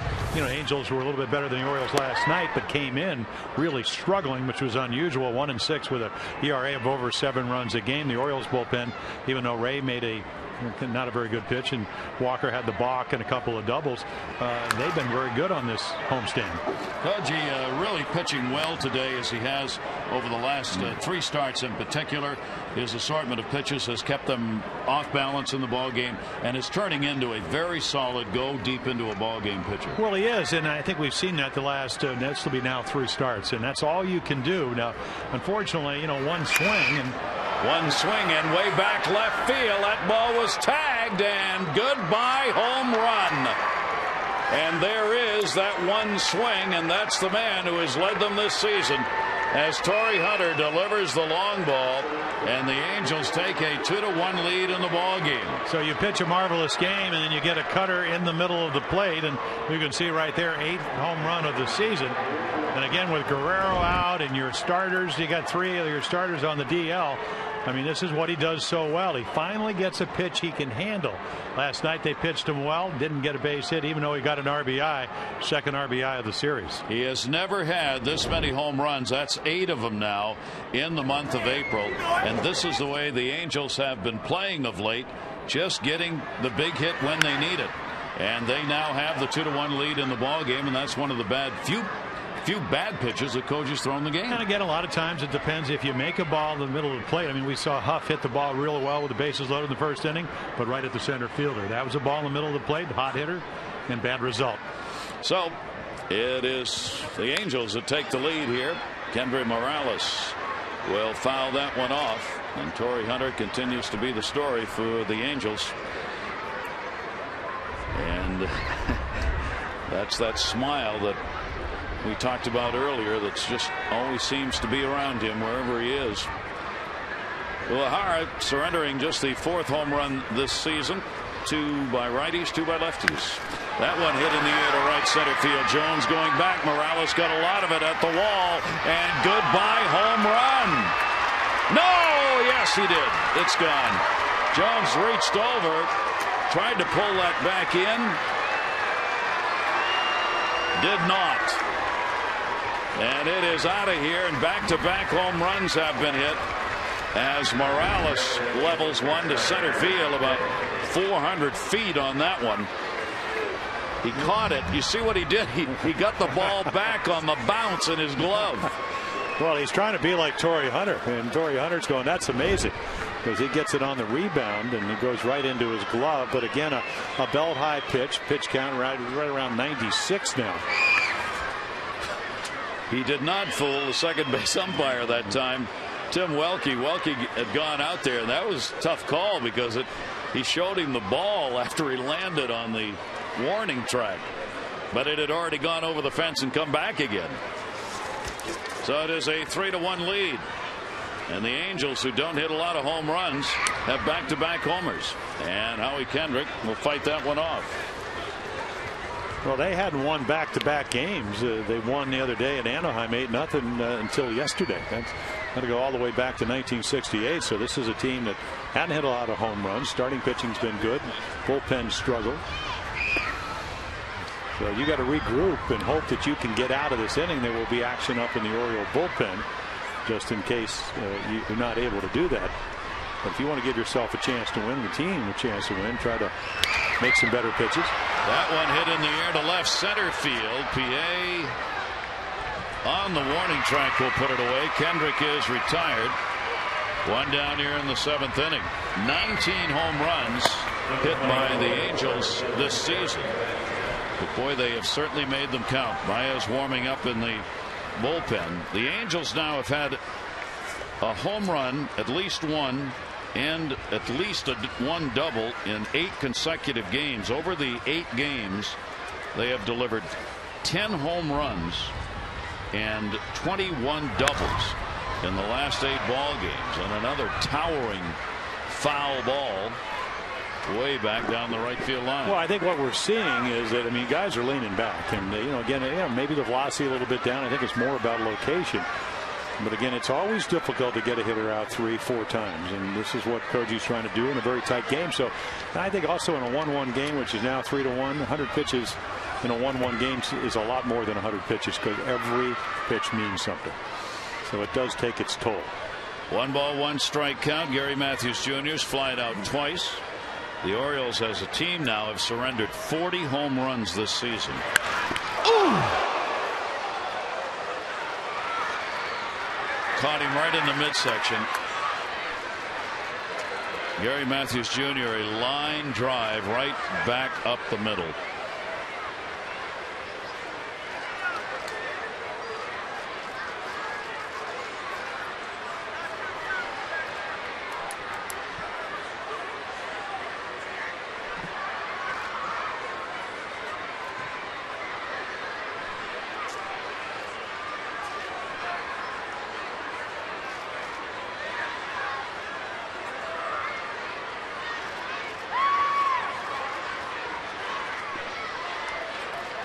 Want the interpreter to come out as well.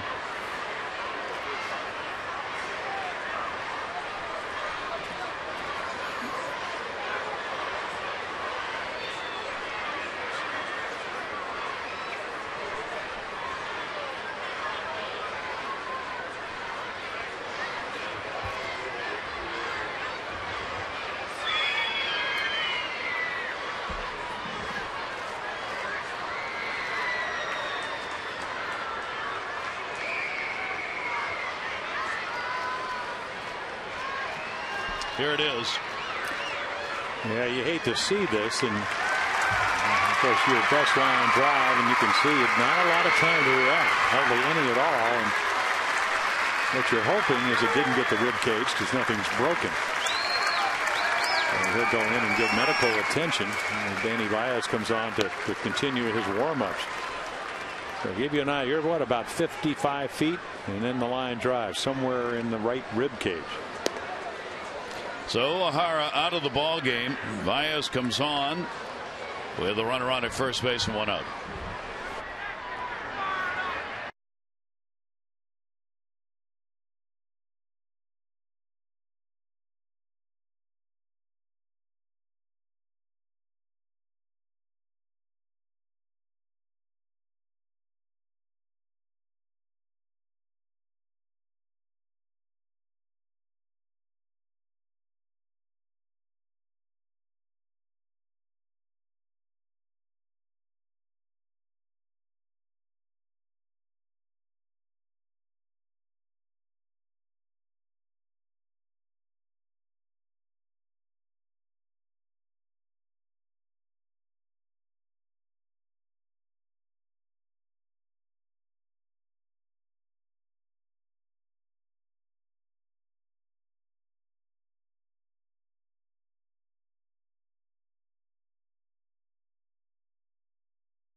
Koji Uehara heading into the dressing room after that line shot by Matthews, who is on at first base with a single. One down.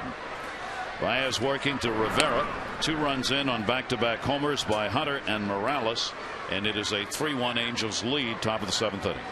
Yeah, 7th appearance for Danny Baez, and he's been terrific. I mean, the one impressive thing, only 5 hits in those 10 1/3 innings, but only 1 base on balls. So he's done a good job. 1 home run, 10 strikeouts. And again, he's had, he's a long armer and really great extension. But the key for him is to have enough arm strength to get over that front side to get the ball down in the strike zone. He's been able to do that regularly this year. Baez working against Rivera, who is 1 for 3 off him. Rivera 0 for 2 in the ball game. And the breaking ball will be taken outside. A 2-0 count. The Angels now with 3 runs on 7 hits. Orioles with a run on 4 hits. And after middle innings where the pitchers dominated, the Angel bats alive here in the 7th with Hunter and Morales, the first 2 up, hitting the long ball. 2-0 delivery on the way off the end of the bat. Huff over. And no roll.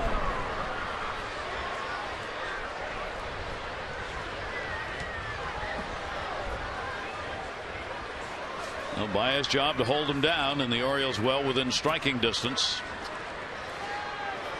3 at bats left to work with in the ball game. Plenty of time, but the Angels found the long ball here in this inning off Uehara. 2 ball 1 strike count on Rivera. Mathis to follow the number 9 hitter. And a look over, and Gary Matthews Jr. not very far off the bag.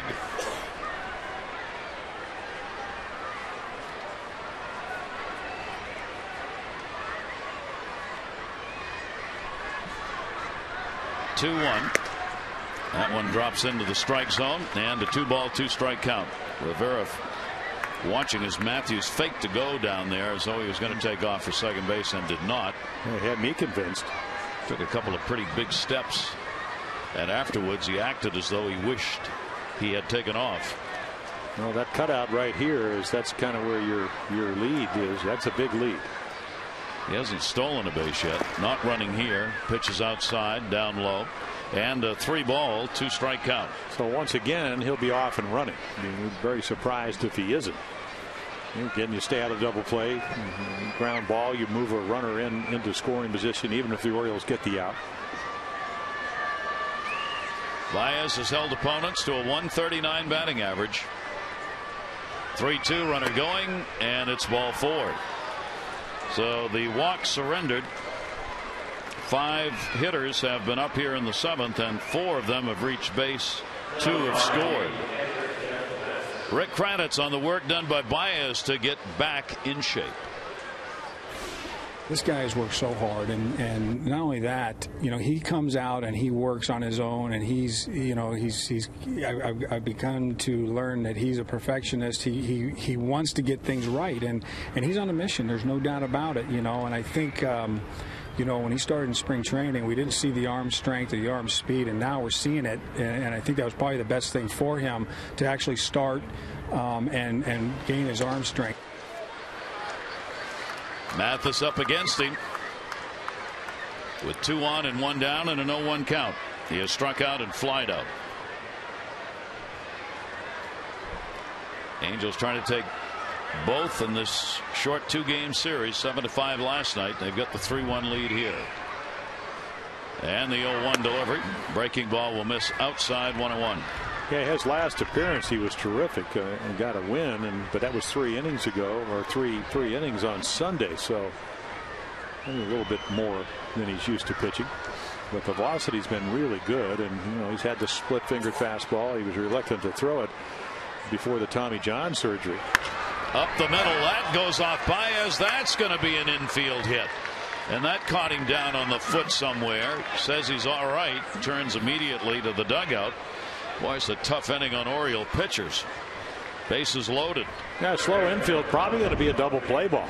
I mean, you could see Asturis up here in your picture here, and again, maybe Brian Roberts catches that ball, but off the leg, and again, once you throw the ball, you become a defender. You can see the little fall off, and then deflects off the right leg and kicks to shortstop. Asturis makes a nice play to keep it from going into left field.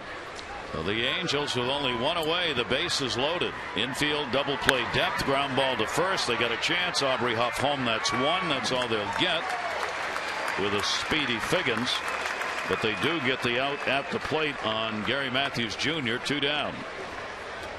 Oh, nice pitch by Danny Baez, the little 2-seam fastball that runs, and you can see at first and third you're in because you're coming home. Otherwise, they're looking for the double play ball off the bat of Sean Figgins. So good pitch, good result. Bases remain loaded. Now there are 2 down, and as Torres, the number 2 hitter, 8th Angel to hit here in the 7th inning, and he will take it for a strike. 3 on here. Rivera took a walk. He's at third. Mathis delivered the single. He's on at second base, and now Figgins with a fielder's choice at first. As Torres 1 for 4 with the bases loaded this year. Baez with the 0-1 delivery to him as Torres fouls that one straight back, and a 2-strike count. Baez trying to work his way out of this and keep the runs in the inning to the home runs by Hunter and Morales. Well, give your team a chance to win, whether you're starting or relieving. And that's what he's trying to do. His stuff's just so much better than it was, and more consistent, even though it's early in the year, than it was 2 years ago. Missed all last year with the Tommy John surgery. And the breaking ball will miss inside. Angels getting back-to-back home runs for the first time this year. They had not done that since September of last season. And Kendry Morales and Mike Napoli did it. They've done it in this inning with Hunter and Morales. 1 ball, 2 strike count, 2 away. As Torres, 6-game hit streak, is singled in this one. And swung out and missed. Amaya works his way out of it with a strikeout. But the home runs add 2. It is 7th inning stretch time in our day game. The Angels have the 3-1 lead.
The Orioles may not be reproduced or retransmitted in any form, and the accounts and descriptions of this game may not be disseminated without the express written consent of the Orioles.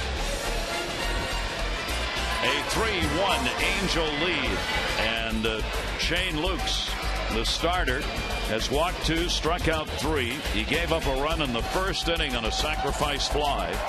The Orioles have not scored since. He retired 11 in a row from the end of the second through the single by Huff in the 6th. And he stays out there working with Moeller, PA, and his Torres stew up here in the 7th inning. And he wants another 1, 2, 3 and not turn the order over. Yeah, bases loaded the first inning, only the sacrifice fly, lead off triple in the second, as you can see right there. Orioles couldn't get in Chad, which the last time Chad hit a missile that the Torres at shortstop flagged it down as it was going into left field and then threw him out. So this guy just started pitching better. Yeah. You know, his pitching coach came out, said, you know what, the sinker's not sinking, throw all your pitches. And another one drilled. That's going to be in the gap in right center field. Moeller's on his way to second base, and he will stay there with a double. He has stung the ball all 3 times up and has a triple and a double. And he would tell you, I'm getting good pitches to hit, and I'm not missing them. And right here, another ball that Lukes elevates. It ends up in the middle of the plate, comes back to the middle, and he just slashes it up the gap into right center field. Was both the triple and the line drive. So let's take our Exmo. Bat head to the ball. And he centers it. Hard pings. The Orioles get the potential tying run to the plate. Felix PA coming up. The discussion going on the mound as the bullpen activated, and that's going to be it. Yeah, that Jeff Matthews went out to have a little conversation. Spire coming over last year from Toronto, and he's a power guy. Scott Shields, this would probably be his, but I read an article today. They were talking about how he said he's fine, but maybe a little leg problems. He came in and wasn't very efficient last night.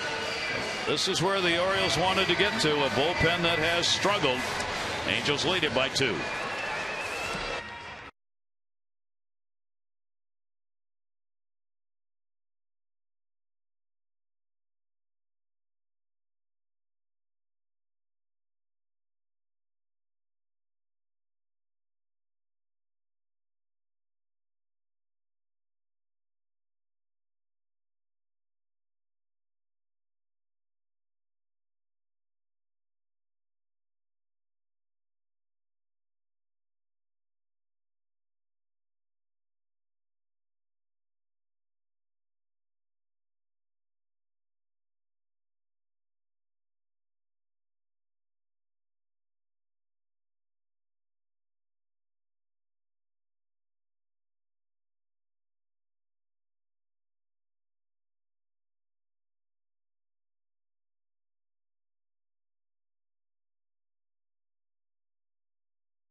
Member of the Junior Orioles Dugout Club.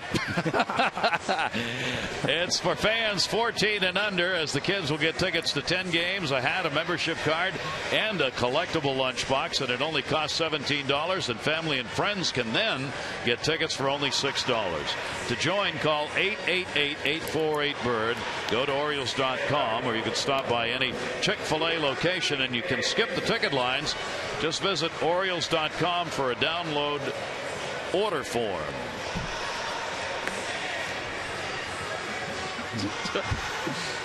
Sugar will do that to you. Yeah. All right, the Orioles threatening. Yeah, look at that.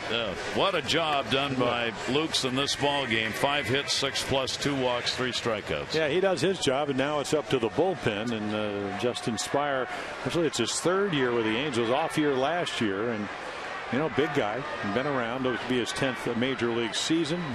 Fastball, splitter, hard slider. And again, those were the numbers for this year. Actually, off to a pretty good start. 4 of the last 5 outings have been scoreless.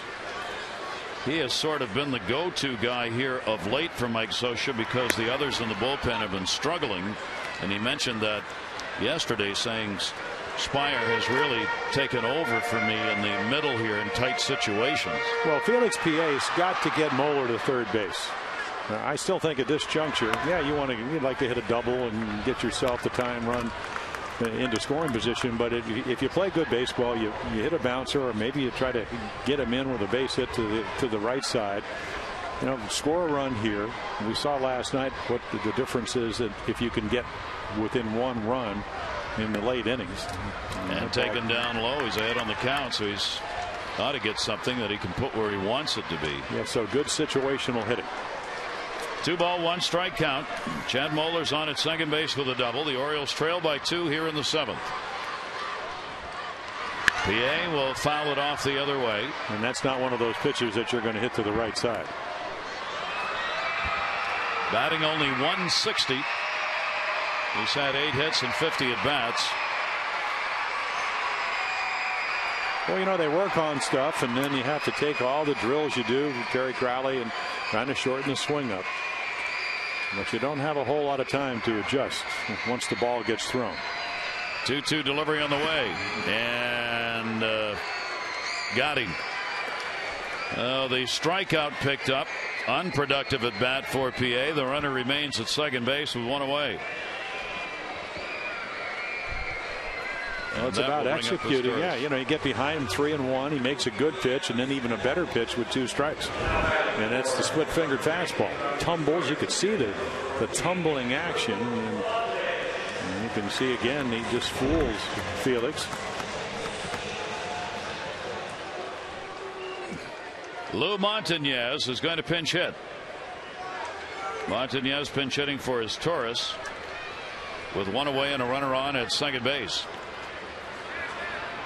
Justin Spires now retired all 6 of the first batters that he has faced when coming out of the bullpen this season. Opponent's average against him is only 185. Left-handers 200 and right-handers 176. Now granted, that's limited at bats. However, still pretty darn good. Timeout taken. Well, it's a start, but it's nice to have a good start. Exactly. Montañez in a pinch hitting role here. Swings over the top of that one and a 2-strike count. Jamie Walker in the bullpen. Montañez as a pinch hitter is 0 for 2 overall. He's had 17 at bats with 3 hits, 2 of them doubles. Moeller off second. 0-2 delivery. Breaking ball down low. 1-2.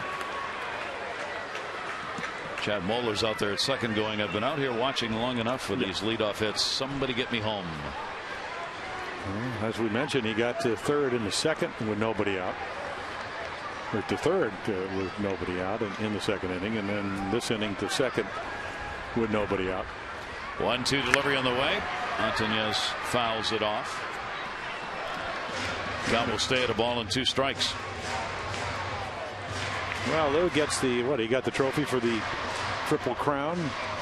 MVP at Double-A last year. Had a marvelous year, but again, adjustment to the big leagues, and he came up and hit very well in September. You got to be able to hit pretty good stuff with guys that have usually more than one pitch with good command of it. So right there we see the big sweeping slider, and he'll probably again get back to what he threw to Felix PA, which is that splitter. Orioles are looking for their first pinch hit of the year. 8 pinch hit opportunities, 0 for 8. Moeller off second base. 2-2 delivery on the way. Montañez, he goes down swinging. 2 down. And another split fingered fastball.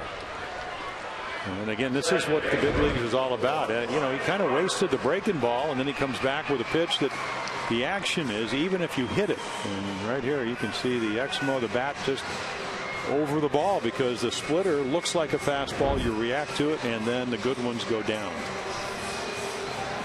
So Brian Roberts at the top of the order. He is 1 for 6 off Spire lifetime. Brian has had a single, scored the only run the O's have up in the first inning on a sac fly by Huff. Now with a runner at second, he will get the RBI chance. 5th best runner in scoring position average in the league for Roberts. Orioles have only had a couple left in scoring position in the game. They've only had 5 left on total, and that will be caught by Morales. So a leadoff double goes for naught. No runs, 1 hit, and 1 left on base. It remains a 3-1 Angels lead.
And Andino will play at shortstop, with his Torres coming out for the pinch hitter. As we go to the 8th inning, with the Angels up on the home runs by Hunter and Morales in the 7th, after the RBI triple by Morales in the 4th. Baez came on and retired the side, got all 3 outs in the 7th. Uehara left after taking a line shot off the bat of Gary Matthews Jr. into the stomach area, but left under his own power. Charged with 3 runs, 7 hits, 6 in the 3rd, no walks, and 5 strikeouts. Baez goes back to work here. Bobby Abreu, the only Angel who did not hit in the 7th inning, when they got the 2 runs on 4 hits and left the bases loaded. And as we know, they'll try to add more to make it more comfortable for their bullpen. Abreu will take 1-1. He is singled 1 for 3, 4-game hit streak. 8th best average in the league at .367 for Bobby Abreu. And he's been running the bases. And that will be taken for a strike on the inside corner. What is he, 8 for 8? Yeah, I 8 think for stolen bases. Yep. Well, what, 10 straight years of 20 or more, so he's off to the races. You know, I was talking to him, I said, do you do anything extra? Because it took him to all the way into what, almost February to sign. You know, coming off what, about $15-16 million a year with the Yankees and having some pretty good years. And he said, no, I do my usual stuff. Then he started talking about meeting Melvin Mora when he's 2 years younger than Melvin. I guess he's 35, Melvin's 37. He said, we used to both play on youth baseball down in Venezuela, and then we used to always play soccer together. Of course, he said Melvin was better than him, but he loved soccer. 1-2. Melvin's still is, I'm sure, a really good soccer player. 1 ball, 2 strike, 2 ball, 2 strike count. Bobby Abreu joined Albert Pujols and A-Rod. They are the only players with 100 RBIs plus in each of the last 6 years. That's pretty special company.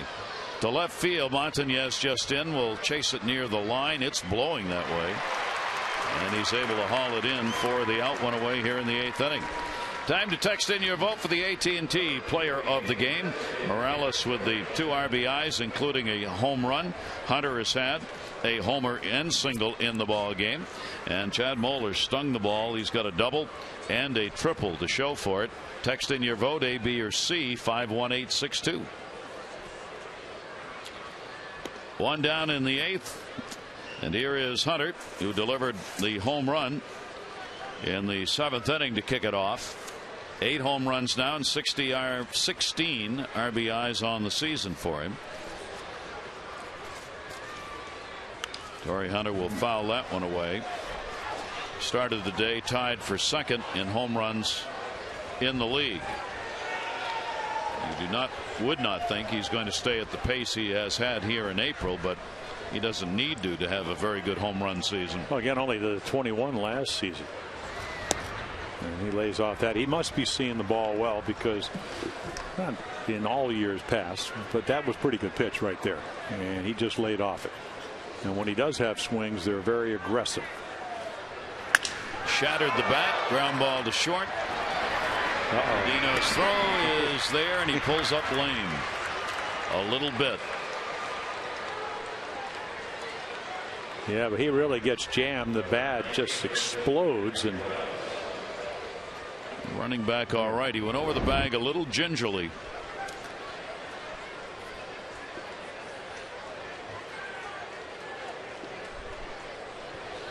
Made that extra lunge at the end. He is out of there, and there are 2 down. Here is Kendry Morales with the home run, triple, 2 RBIs, runs scored, a 2 for 3 ball game, a good 2-game series, as he's had 4 hits and 7 at bats now, batting .292 on the season. Baez blows the fastball right by him. Awfully good pitch. Both of these pitcher and hitter hail from Cuba. I don't see that too often anymore. The 0-2 delivered, and just got enough to foul it off. Certainly will be interesting as the relations with Cuba go through a change. Looks like there'll be more businesses and going there, and the exchange, the trade may pick up, and certainly will be interesting to see what happens baseball wise if in fact things loosen up with Cuba. Here's the 0-2 delivery, and the pitch is taken inside. 1 ball, 2 strike count. Well, I remember Brooks Robinson when he first came up with the Orioles. They actually had spring training in Havana. And can we do that?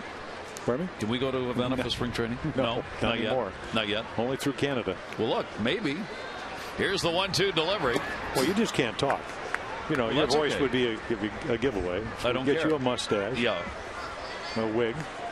But see, we could be part of the expansion of trade with Cuba. The Orioles need a new spring training site, so go to Havana. Not a bad idea. See, and offer that up as a fields for the minor leaguers. That's right, as a statesman-like move in international relations. Not that far to play the other teams. Good cigars, good tequila. 2 ball, 2 strike count, 2 down.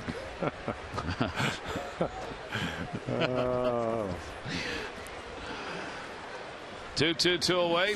Angels lead at 3-1. And some really good food.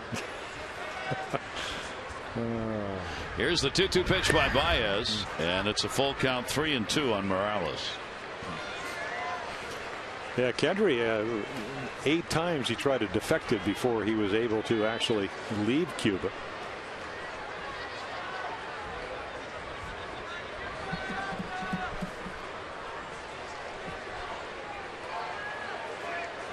And the 3-2 delivery with 2 away.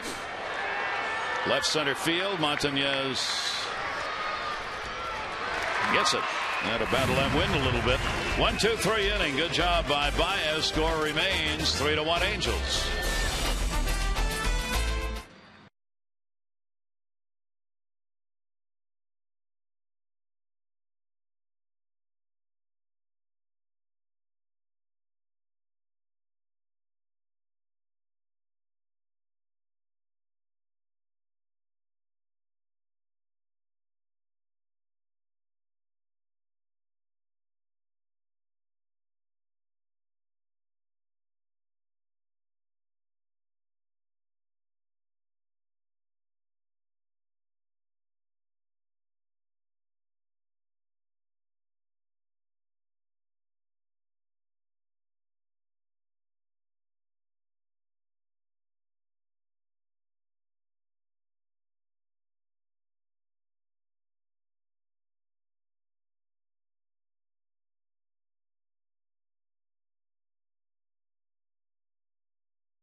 Watch videos, even listen to the games live on your mobile phone. Discover all the products available for your phone by texting SHOP, S-H-O-P, 65246. Standard message fees apply. Products are available from select carriers on select headsets. For details, visit Orioles.com. Out of the bullpen, Jose Arredondo, the right-hander, will come on as the Orioles bat in the bottom half of the 8th inning. Good job by Spire, an inning with 2 strikeouts. Yeah, and Arredondo, we saw him last night, a real good arm. You know, power guy, 93, 94, good splitter. You see the hard slider. Yeah, came up last year and did a terrific job for him. 10-2. Not a bad way to. And he's young. He works to Adam Jones, and the pitch is taken for a strike. So here's where the Orioles, speaking of striking, need to do just that.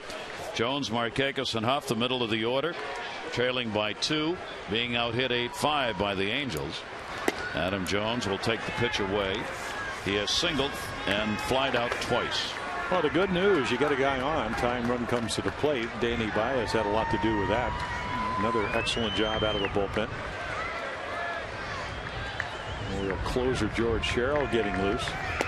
So you need a walk and maybe a sustained rally, something they haven't been able to do. Well, try and score something late in the ball game here before you. There's Palmer, who's the other Palmer. Lesser. Here's the 2-1 delivery, grounded down to third foul. Palmer's actually going to be in the starting rotation, but Mike Scioscia wanted him in the bullpen. He was going to start today at one point, but he wanted him in the bullpen since they were struggling so much, so he moved Luke's to the starter role. Palmer's going to work out of the bullpen both yesterday and today, and then go back into the rotation on the road trip. Jones with a 2-ball 2-strike count.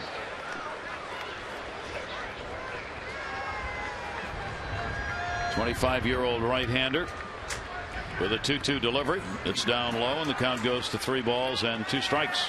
Arredondo comes from the city of shortstops, San Pedro de Macorís in the Dominican Republic. It's produced about 8 shortstops who've all played at the major league level over the years. He chose to be above that by standing on the mound. Here's the 3-2 delivery. Down to third. Not going to get it, and it's a base hit, and the Orioles get the leadoff man on. Jones with his second hit of the ball game.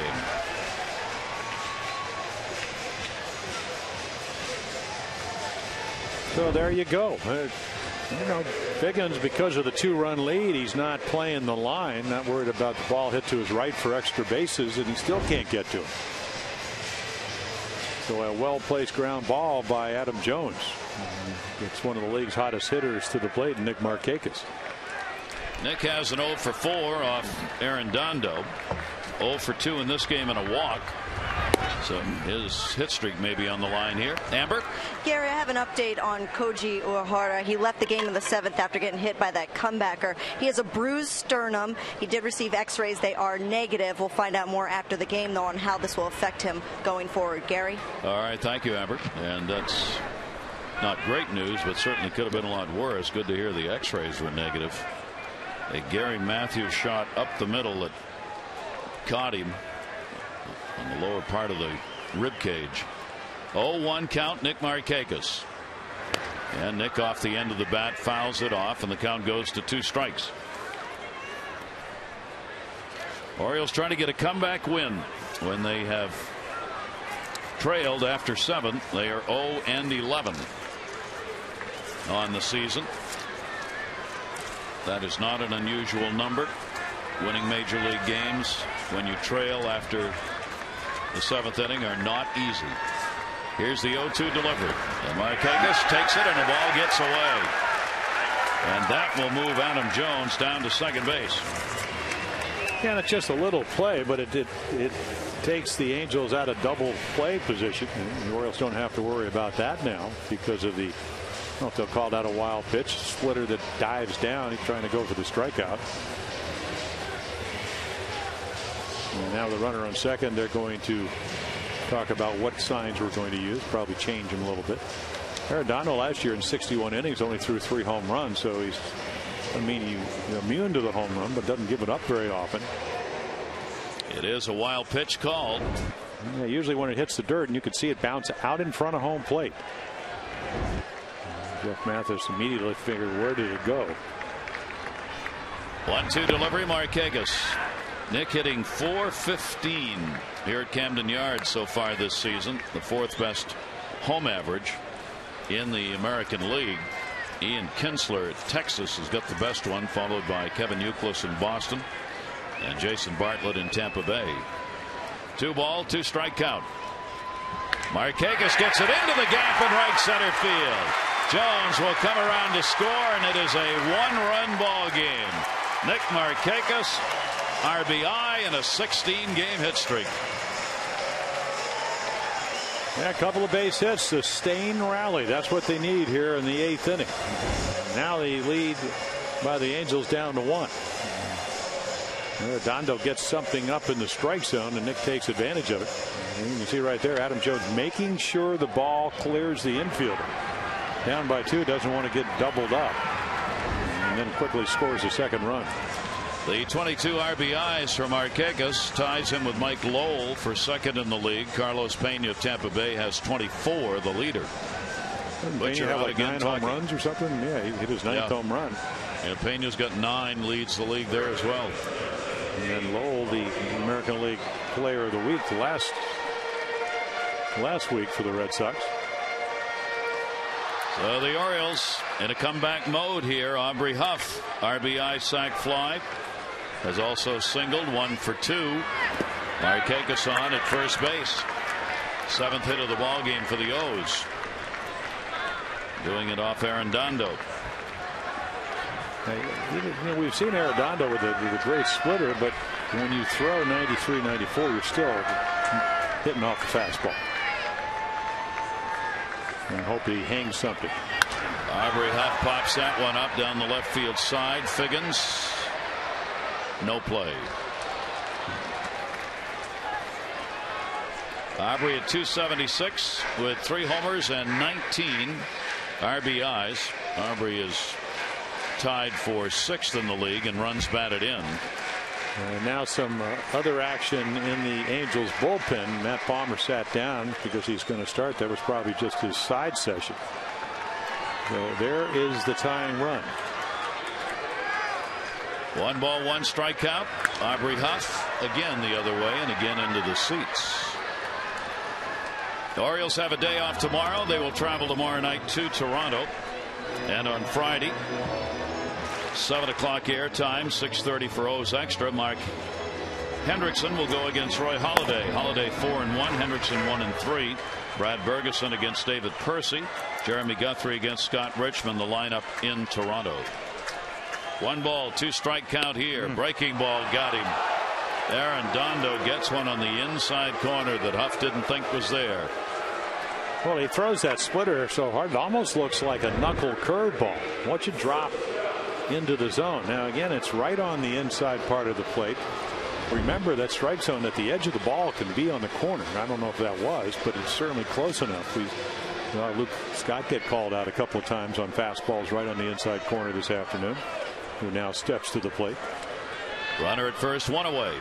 Orioles down a run. Fouled off the other way. You see these left-handed hitters all fouling those pitches off on the left side. Well, it's like liftoff. He's got an awfully good arm. He came up early on, and I guess we mentioned only 25, so he signs. He's not that big. Appears to be taller, and 6 feet, about 175 pounds.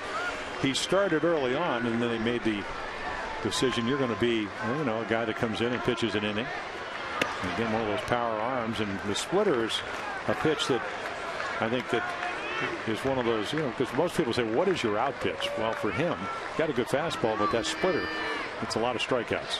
It's a pitch that you swing through, or in Aubrey Huff's case, it freezes you, even though it might have been a little bit inside. 5 years of minor league ball before making it to the major league level, and a 2 ball 1 strike count. And the numbers weren't overwhelming. 15-15 with not a bad ERA for a little bit over 4 runs a game. Got in his work last year in those 52 games. Ended up being a workhorse after being recalled from AAA. 2 ball 1 strikeout. Runner at first. Markakis has got the RBI to make it a 1-run game. 2-1 delivery up high with a fastball, and it goes to 3-1. May have tried to overthrow on that one a little. Arredondo's been hit this year. Lefties 250, right-handers 333. Well, there have been some hits off him in the limited number of at-bats.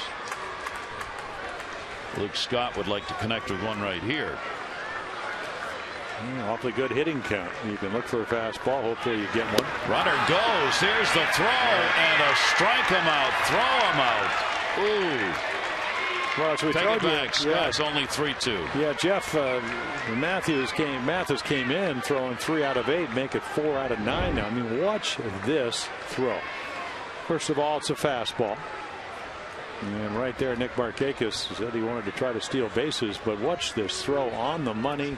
Just put the glove down. Wow. So that eliminates that runner, and the count is 3-2. And there's the strikeout, and Arredondo gets a couple here in the inning. The Orioles will get a run on 2 hits, nobody left on base. Angels lead cut to 1.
Sterilized. Low fares, no hidden fees.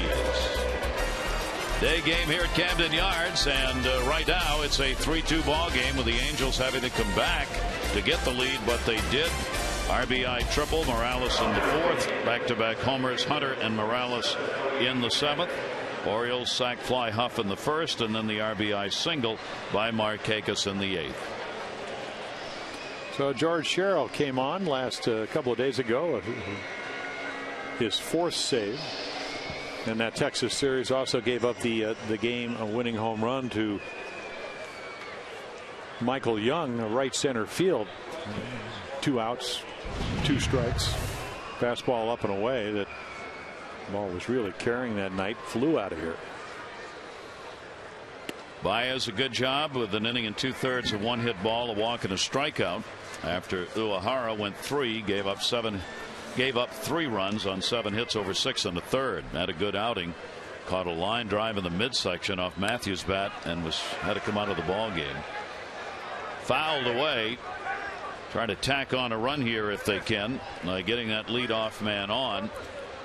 Howie Kendrick saw Wigginton back and tried to lay one down. 1 ball, 1 strike. Yeah, George, again, as he was last year, where lefties did not have a lot of success. 1 for 12. Righties, a little different story. 10 for 24. So that batting average well over 400. 1-1 pitch will miss down low, and the count will go to 2-1. Kendrick, Matthews, and Rivera due up. Kendrick has faced Sherrill only once, 0 for 1. Good ball game played here this afternoon. Tight one. There's 1-run affairs. The Orioles have gone 2 and 3. So have the Angels. Same mark. Whether this ends up being a 1-run ball game, we'll find out. A 3-ball, 1-strike count. Dave Tremblay hoping the O's can muster something. Grounded to short. Asturias on the pick. Arredondo on the pick. And that will retire Kendrick. 1 away. Let's bring you up to date on the voting so far. Chad Moeller with 70% of the votes, as he's had a triple and a double in the ball game. You can still text in your vote, A, B, or C, 51862. The results on O's Extra on the post-game show coming up. Well, Torrey Hunter doesn't take that personally. Only 5%. No. You think it was his smile? I think it was the home run. You put him ahead. There's another home run swing right there. Big swing by Gary Matthews Jr. 0-1 count, 1 down. The single in that 7th inning on that comebacker that hit Koji Uehara. He has flied out twice as well. Sherrill's pitch to him is outside for a ball.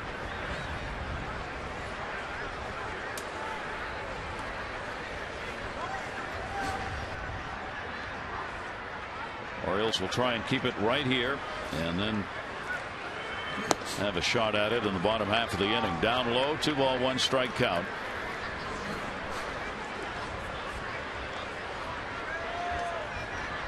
Matthews at 273 on the season. Sherrill with a 2-1 delivery to him. Markakis in right. 2 down.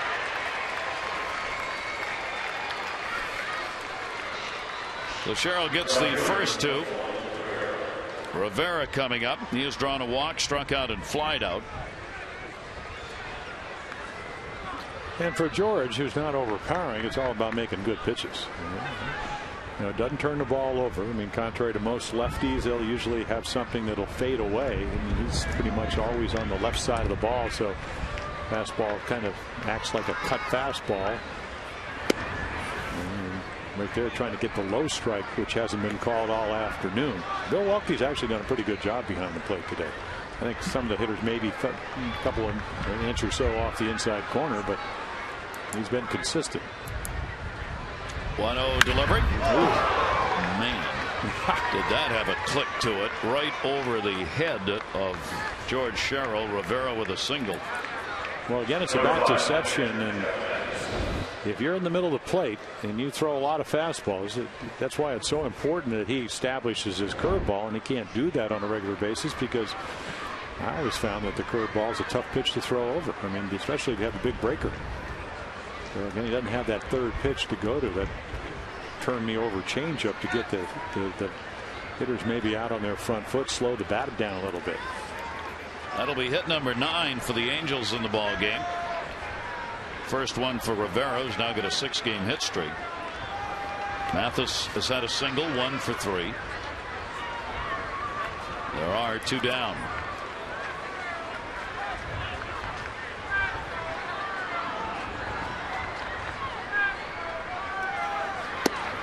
And that'll be outside for a ball. 14,203 the announced attendance here at Camden Yards today, with all the youngsters on the field trip day here at the ballpark. The 1-0 delivery, inside out foul ball, 1-1.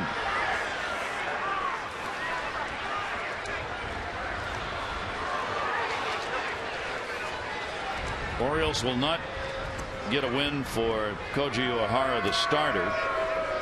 They've had only 2 wins now from their starting pitchers since April 14, and have gone 3-9 in those games coming into this afternoon's game. Koji Uehara certainly pitched well enough in this one to be on the winning side of it, but he won't be. Could be the loser.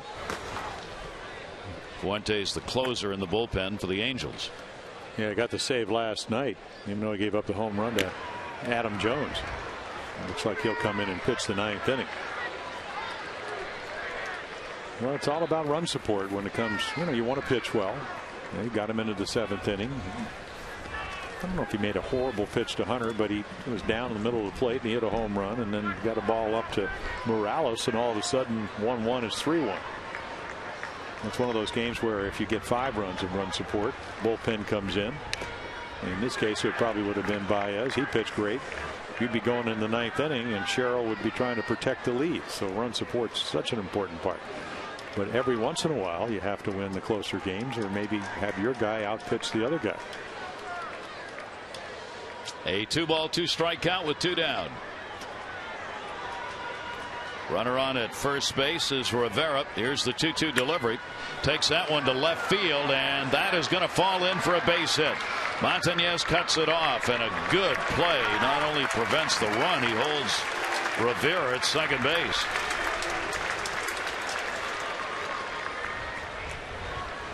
No, the Orioles have a couple of outfielders, Markakis and Jones, that throw well, so it's paramount that you can keep the runner from getting all the way to third base. I don't know why Rivera didn't get there. but again, not a lot of speed, and maybe didn't want to run himself, as the Angels have done on a couple of occasions in this 2-game series, out of the inning. But right now, because Lou Mondes gets to that ball, even if you hit a ball to right field, it doesn't mean you're going to score or center. Sean Figgins, the leadoff batter. Figgins against Sherrill. A couple of hits and 7 at bats. 2 down, 1 strike count on him. He's gone 0 for 4 in this ball game. A couple of hits and 7 at bats in the series. Sherrill trying to finish this inning off and keep it at a 1-run Angel lead.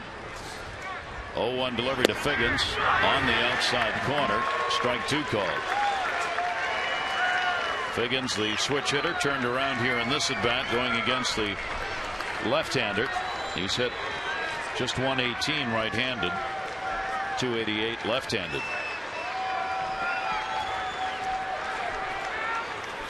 Oh, 2 count. Runners off first and second. Sherrill's breaking ball will be outside, and it'll go to 1-2.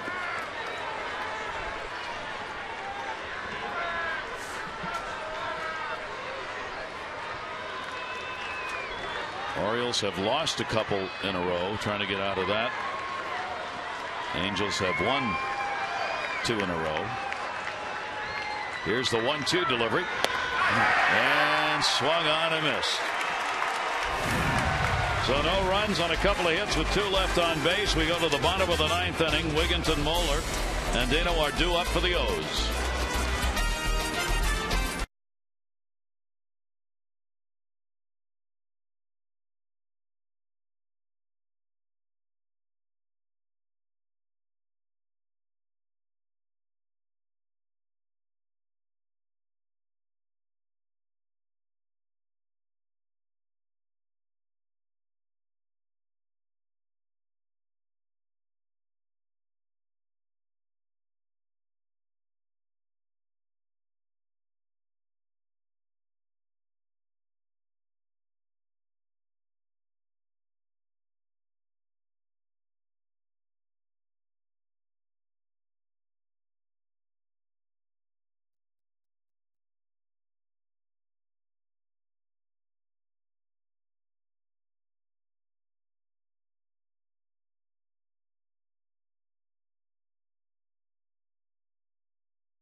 Presented by Verizon Fios, but first the Orioles coming up in the bottom of the 9th. This is a game you look for rally. Well-pitched game. You need to run the tie, 2 to win. It's easy, right? Just go do it. All we got to do is get a couple, get one man on and a big blast, and it's all over with at this point. So the Orioles getting set to bat. As Gary mentioned, they have not won a game trailing after 7 all year. Maybe today's the day. We'll see on the post-game show. Back to the booth. We'll rejoin Gary Thorne and Jim Palmer. All right, Jimmy, thank you very much. And let's see if they can get it done. If they are going to, it will have to be against the left-handed closer, Brian Fuentes. He's been awfully good. 27 of the last 29 save opportunities. There are the numbers of this season. Suffered 1 blown save against Oakland early on April 8th. And we saw last night he did give up the home run to Adam Jones, a blast to right center field, and the Orioles would lose 7-5. So he came in with a 3-run cushion. Little different here. Short armor, very deceptive. Last night made some big pitches what he had to, but again, it's always tough when you have to come in and try to maintain that 1-run lead. Fuentes has been touched up by opposing hitters at a .333 clip. The 7 innings, 10 hits and 5 runs, a couple of hit batters, but he has 10 strikeouts and only 3 walks. Ty Wigginton will lead it off against him. Bottom of the 9th inning. The Orioles trailing by a run. 3-10-1 for the Angels, 2-7-0 for the Orioles. 7 left on by the Angels so far and 6 by the O's. Wigginton 0 for 3 in the ball game. And an outside corner strike, 1-1. Wigginton 0 for 3 off Fuentes.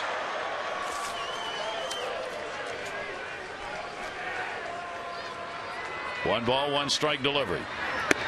Inside corner, 1-2.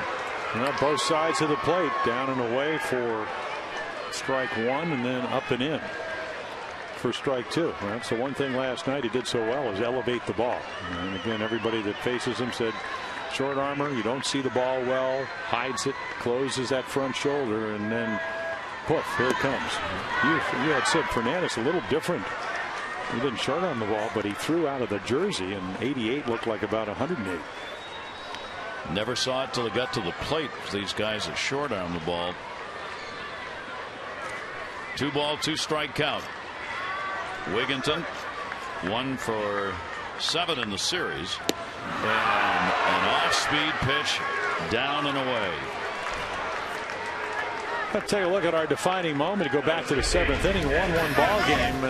Koji Uehara pitching well. The one mistake, at least early on, he pitched a great ball game, commanding all his pitches, and then back-to-back home runs by Hunter and Morales.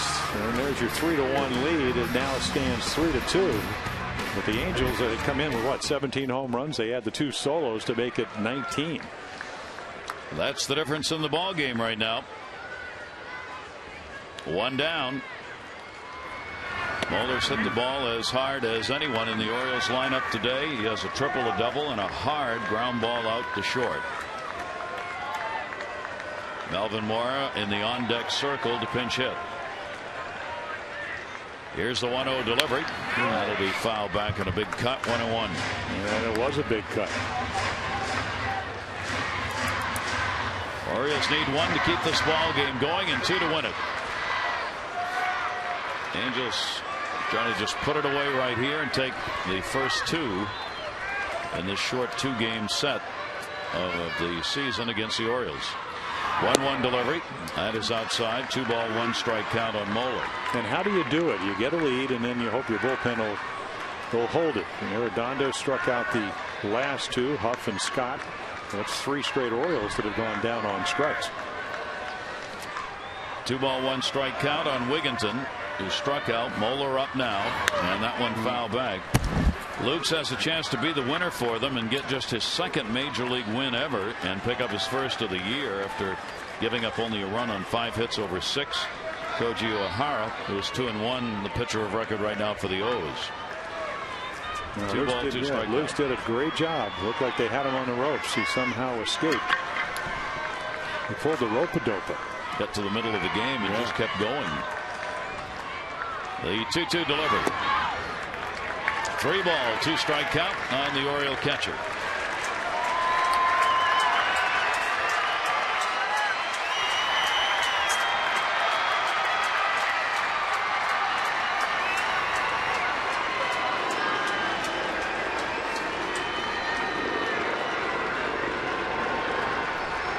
And the 3-2 to Moeller is swung on and popped up. Shortstop. It's Torres. And there are 2 down.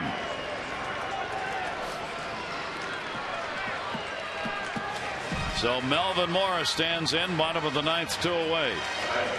Came back to the Orioles lineup yesterday, delivered 3 singles, had 2 RBIs in a 3-for-5 effort.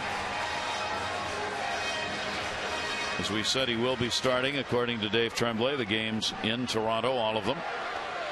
But now comes up as a pinch hitter with 2 down in the 9th. Fuentes, breaking ball inside, ball 1. Melvin yesterday, without going down for any rehab, looked solid. Made a fine play at third base to go along with the 2 RBIs and 3 hits. Outside to him, 2-0. He has only 2 at-bats officially against Brian Fuentes, 0 for 2. Boy, and there's a huge gap left center. They play him about 3-4 steps into right center. And again, the deception fastball count 94. So from 88 to 94, and it seems like maybe Brian's struggling with his control. He always, at least in the 2 games that we've seen him, able to make quality pitches when he needs to. He's got 2 down here, 1 out away from a save. 2-1 delivery on the way, and Mora fouls it away in a 2-ball, 2-strike count.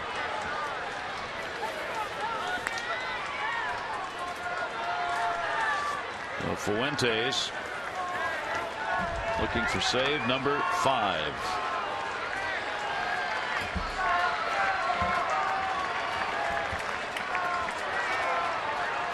Two away.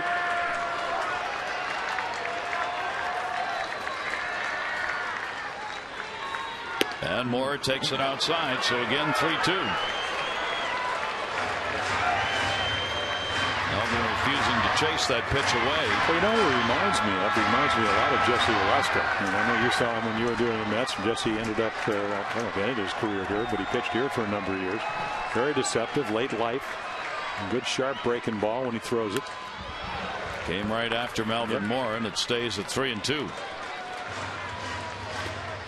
And of course, I think what you tend to look at in baseball, Jeff Mathis will again come out and talk to Brian Fuentes, says how hitters react to your stuff.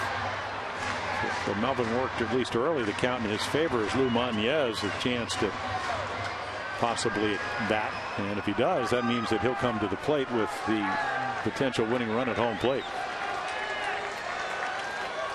Melvin Moore 3 for 7 off left-handers in the limited at bats since he was on that DL. Here's the 3-2 again, and Moore goes down swinging, and this one is in the books, and the Angels win it by a score of 3-2 and take both